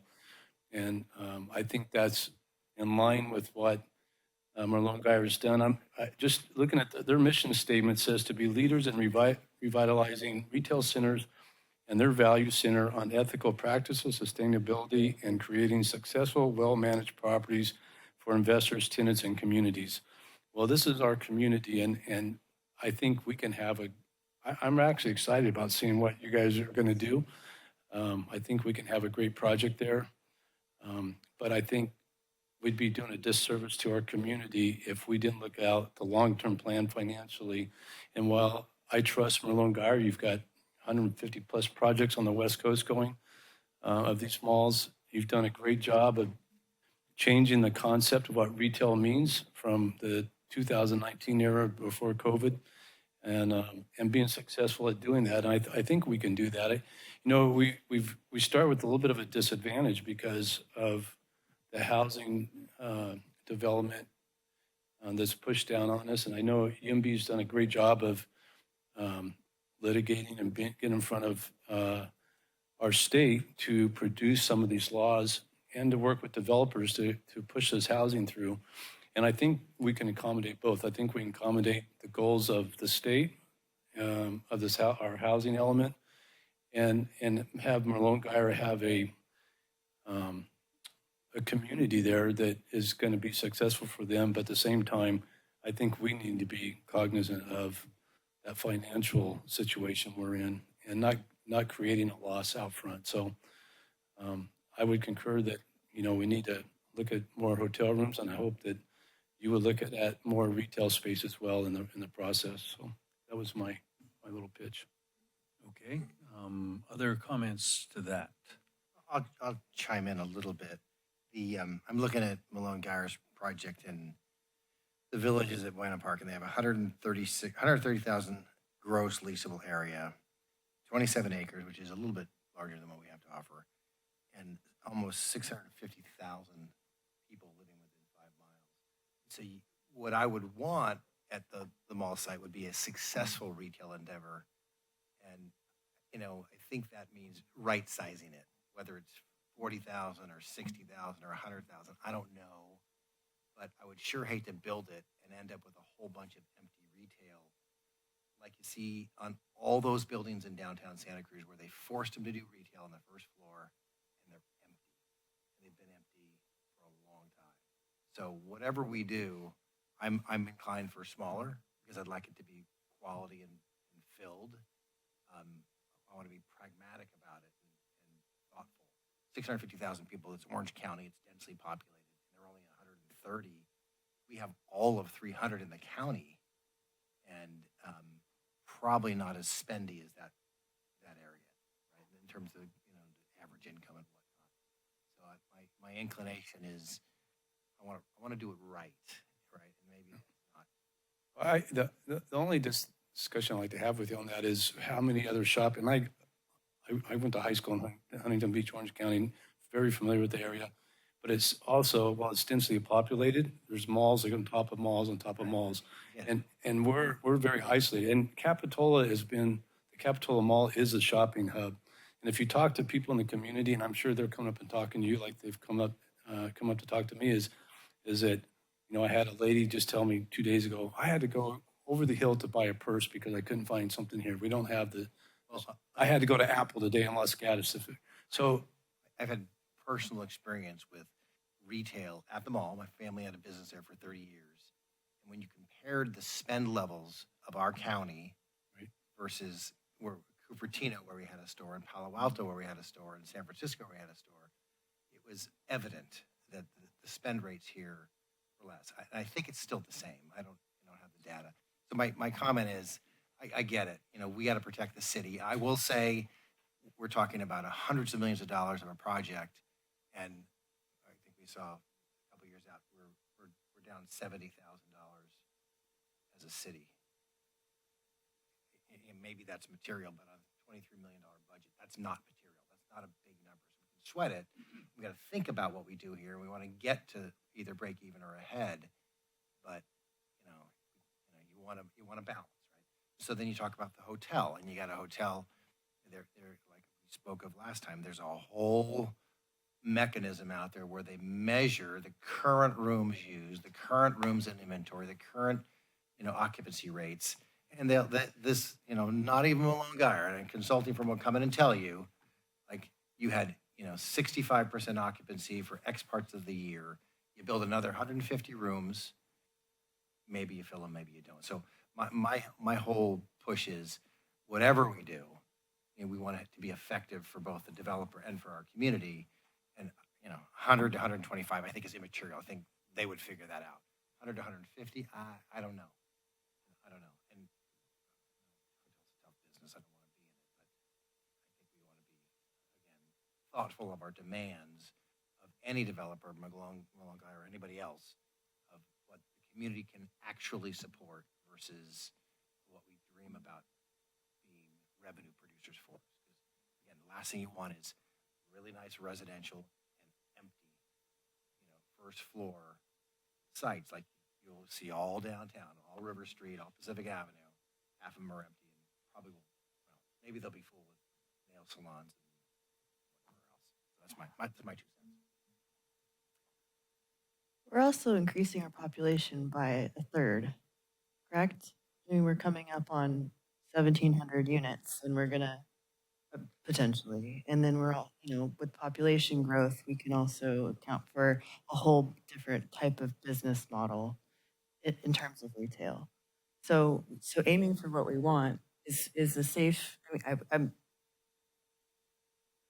I know there's data to counteract this opinion. However, I just feel like as a community, dictating what we want and understanding what we want as a community is the first step into, designing the next 20 years of this town is going to look like, you know? And I just think it would be really unfortunate to be so short-sighted, to, you know, not provide that for ourselves down the line. Yeah, I would agree on that. It's, you know, I understand the need to balance between building something that's right size versus looking towards the future for our fiscal revenue and health and everything. But I would hate to be able to shoot, like, kneecap us and not have that mechanism for the future and have that flexibility when the times or the environment changes. We want to have the flexibility to adapt and not just be stuck with just one tool in the toolbox. Right, but these are minimums, not maximums. So if they get Hyatt hotels or something, they do want to do 150, we're okay with. I mean, we don't prevent that from happening, right? Like, I guess that's my perspective is these are minimums, especially on the retail. I tend to agree with Commissioner Howard, even at the San Antonio village that Merlot & Geyer owns in, you know, the heart of Silicon Valley where salaries are out of sight. They have empty retail spaces on the first floor still today. And they did from day one of the phase 2 of the project, as far as I can remember. So I'm a little bit worried about over prescribing on the retail side. I know you and I sort of disagree on this one, and I get the complaint every week from my wife and kids that they got to go over the hill to get whatever they want to get, right? And Apple keeps being brought up, and purses are always brought up. But I don't know if we have the community with the, 650,000, we don't have 650,000, and we don't have the salary levels of other jurisdictions that we're talking about, which are largely overpaid people in Silicon Valley and Orange County. They're overpaid as well. Yeah, I agree that retail has changed, and I think even back when the older mall with Howard Shoes in it was successful because, and we're looking at, 337,000 square feet of retail space. Where do people shop on this side of the hill? I think that's part of the equation that we forget is you have to drive. It's not that it's only 12, 17 miles away. It's over Highway 17, right? And we've always been Capitola, that shopping hub.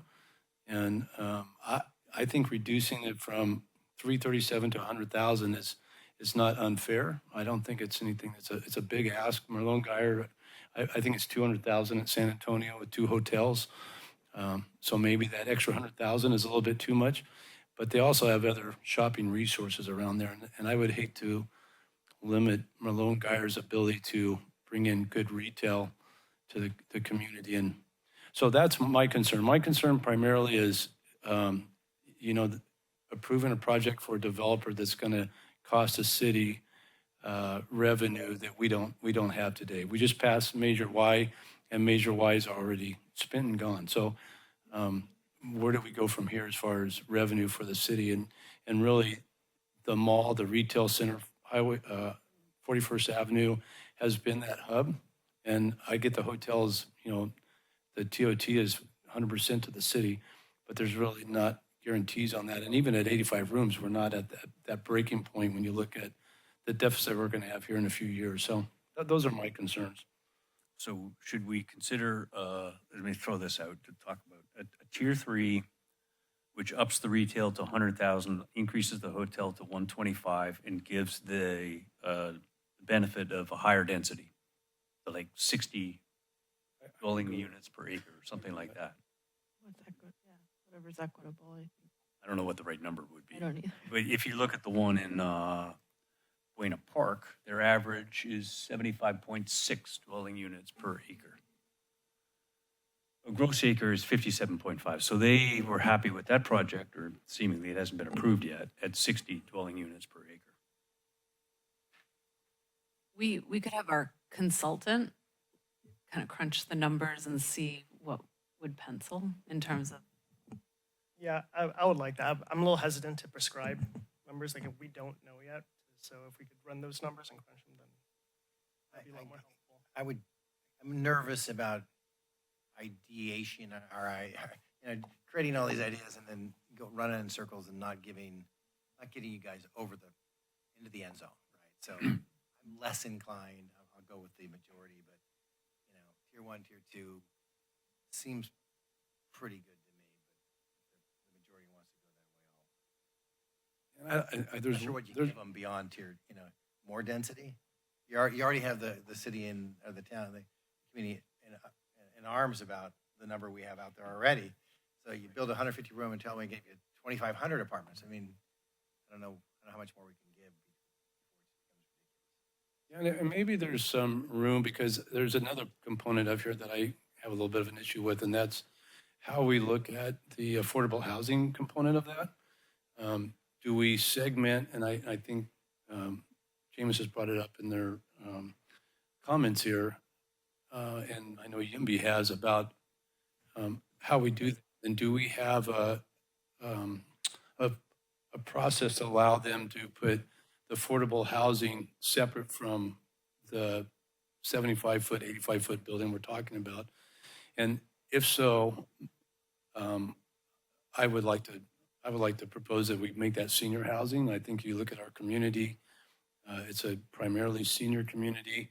I think one of the issues, and I would hope that our YIMBY folks would get on board with this at the legislative level, is helping those people, and I don't know what we call them. We call them the school teachers, police officers, those people working in the industry out there, the middle income people, a process for them to get into this housing, because it's cost preventive right now with the type of interest rates and stuff. But I think if we can create a senior housing area where we can maybe get some of the older folks out of their homes that they're comfortable in now, downsizing, and maybe have some loan process that gets these younger people into some of these other homes. I think it's would be a benefit to the whole process. And by saying that, I think by moving if we had a senior housing that was separate from the 75, 85-foot building, it allows for a higher density in the process. So I guess that's my mindset there. So you're saying, like, kind of how we were speaking about this last planning committee, so, separating the affordable housing to satisfy the financeability, but focusing it on senior. Yeah, I'm not a fan of separating affordable housing for the general public, but I think if it's specific to a senior housing facility, I'm open to that. And I think that allows maybe for some higher density in the process. And by doing that, it gets maybe hopefully some seniors out of their homes that are too big for them and lets people have other homes. Yeah, I like that. Either focusing on like the senior housing or the missing middle right there. Being able to people to move between their housing so we have new opportunities open up, I think would be ideal. Okay. So like the families get the single family homes and then the older folks get the easier. So where's the incentive in that? The incentive is, I believe they want to have the affordable housing separate from the 85-foot structure, 75-foot structure. And I think for me to agree with that, I'm open to that idea if it's senior housing, and that would accommodate more density in the other areas. So what does everybody else think about that as a concept for staff to go look at? That's interesting. This would be the incentive for tier 3? So many questions. Can you do that? Can you have your affordable B designated as senior housing?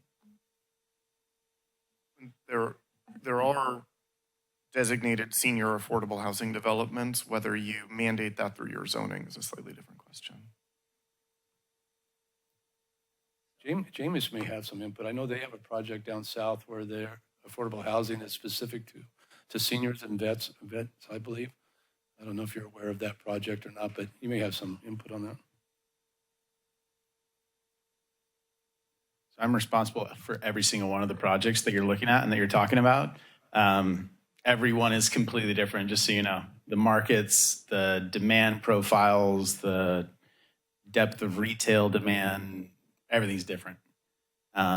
So just know that the comments we're giving you for this project are specific to this market that we're talking about.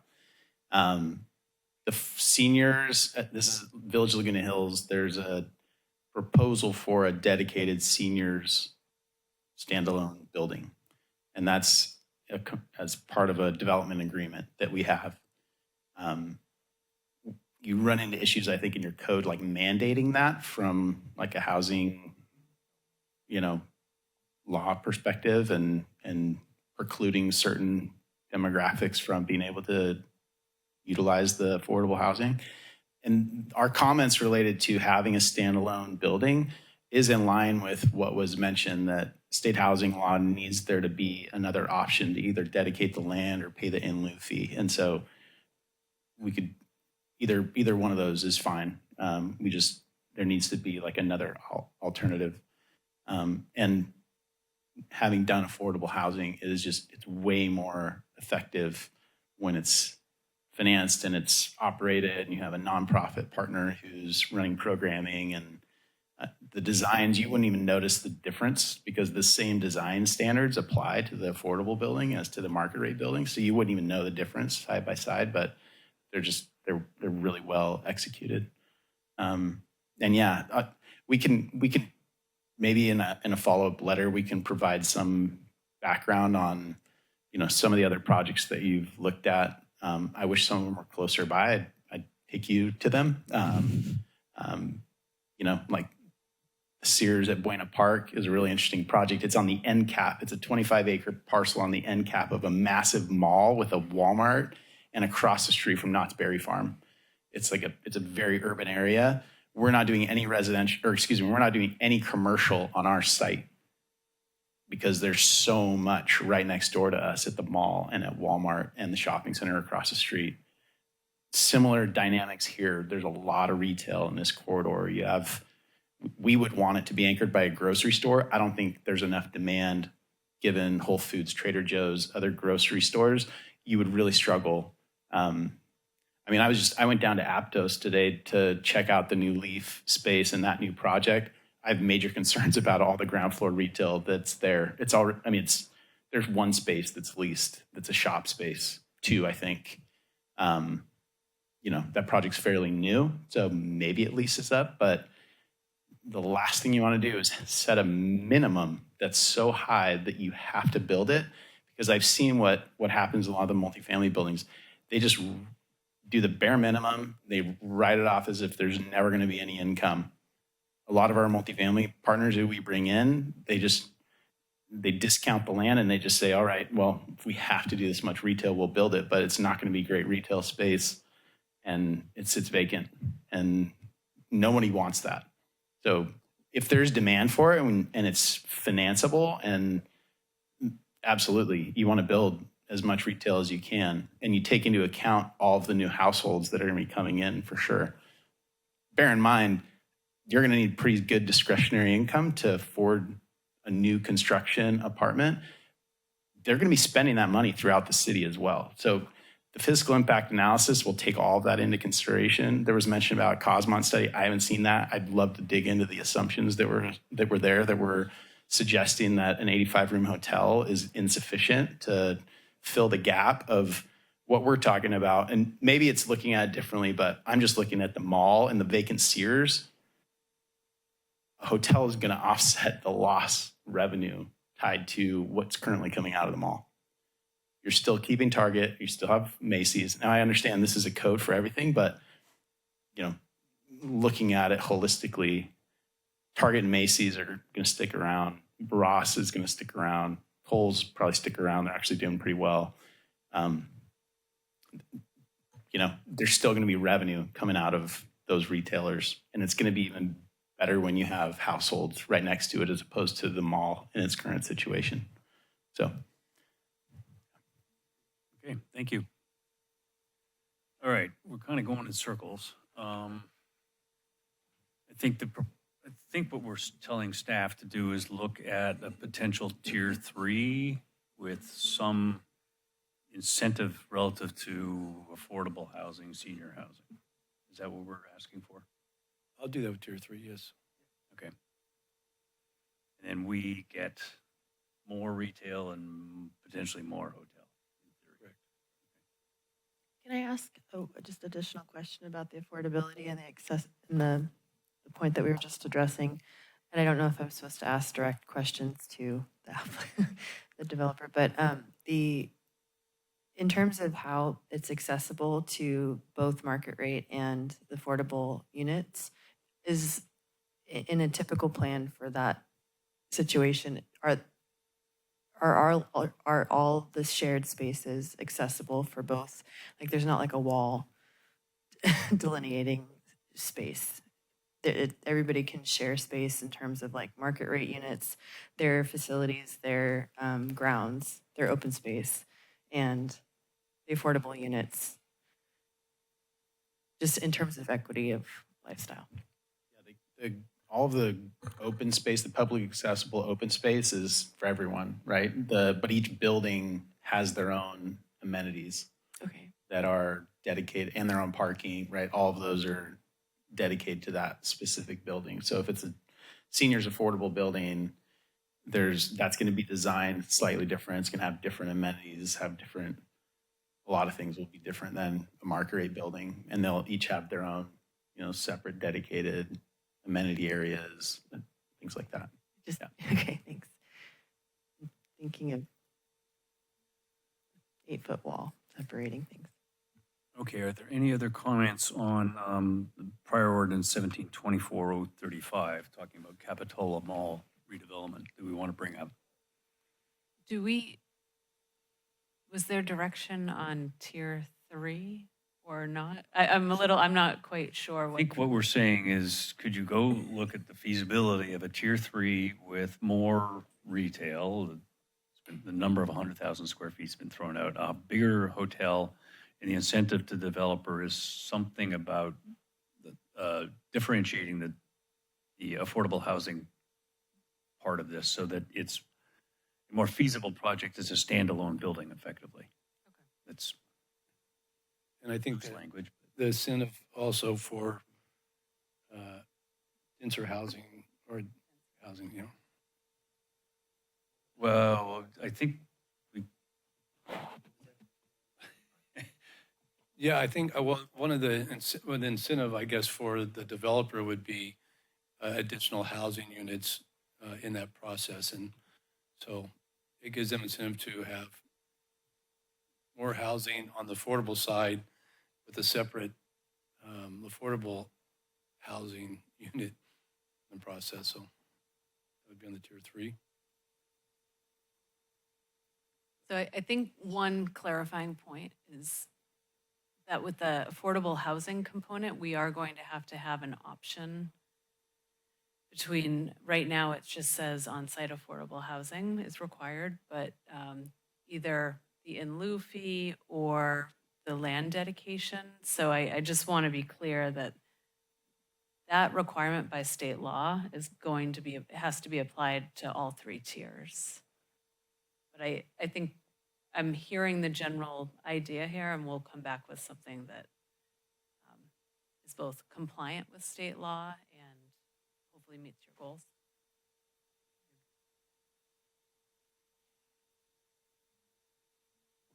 Okay, any other facets of the Capitola Mall redevelopment ordinance we want to talk about? No, we're tired of talking about height and all that stuff, huh? Okay. I kind of concur on that. All right. That point then, I guess we're done with the public hearing for item number C, Capitola Mall, and that leaves the director's report as the last thing on our agenda. Unless staff has more questions. So for that item, we're looking at dates for January, and I think January 15th will be here too soon for the amount of items we're going to be looking at. So I would like to ask for a special meeting on January 29th. It's the 5th Thursday of the month, and then the next week is the regular meeting. If we don't have a bunch of items on the regular hearing date, maybe we bring it back to that regular February hearing. But I don't think there's any way for us to be ready for the 15th of January with all these changes. So I would agree. It feels like we've got another 2 meetings on this subject to go. Okay, well, on the 29th, we'll notice it for these updates. And yeah, we'll go from there. But 29th of January works for your calendars? Yes. Okay. So let's continue to a date certain. If we could have a motion for continuing to January 29th. I'd move January 29th. Second that. Okay, can we have a roll call? Commissioner Howard? Aye. Commissioner Q? Aye. Commissioner Welch? Aye. Vice Chair Christensen? Chair? I said aye. Sorry. Chair Esty? Aye. Thank you. Okay. Now, director's report. Okay. Just wanted to bring you up to date on a couple of items. The library is installing solar panels. So that's going to happen next week. You might be seeing some construction-like activity over there. And also Capitola Avenue Bridge is supposed to open in January. So just around the corner in the new year. I sent out an email earlier, I think maybe earlier in this week, about the League of Cities is having their Planning Commission Academy.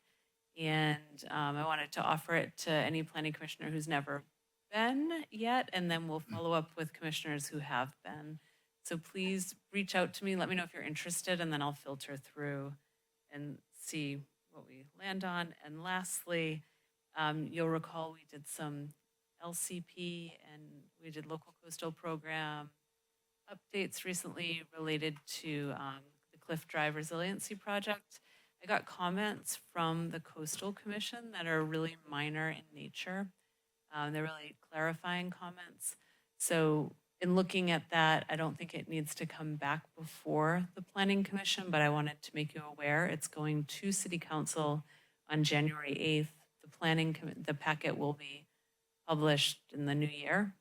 And in the staff report, I'm very clear about what the two items are that they asked for modifications to. So, but no substantial impacts or requests in that, just clarifying. So with that, that concludes my, lastly, happy holidays. I look forward to seeing you all again in the new year. And it's been a great year and you've all put a lot of work into this. So appreciate all your time and thank you. Thank you. Katie, quick question. When are those commissioner training dates again? I will have to relook that up, but yeah. It's pretty far out, but it gets booked really fast. Last year we tried to book and we missed the deadline. So let me know as soon as I hear I'm interested, we'll start booking. Okay, with that, we will adjourn to our next scheduled meeting on January 15th at 6 o'clock back here in City Council. Thank you.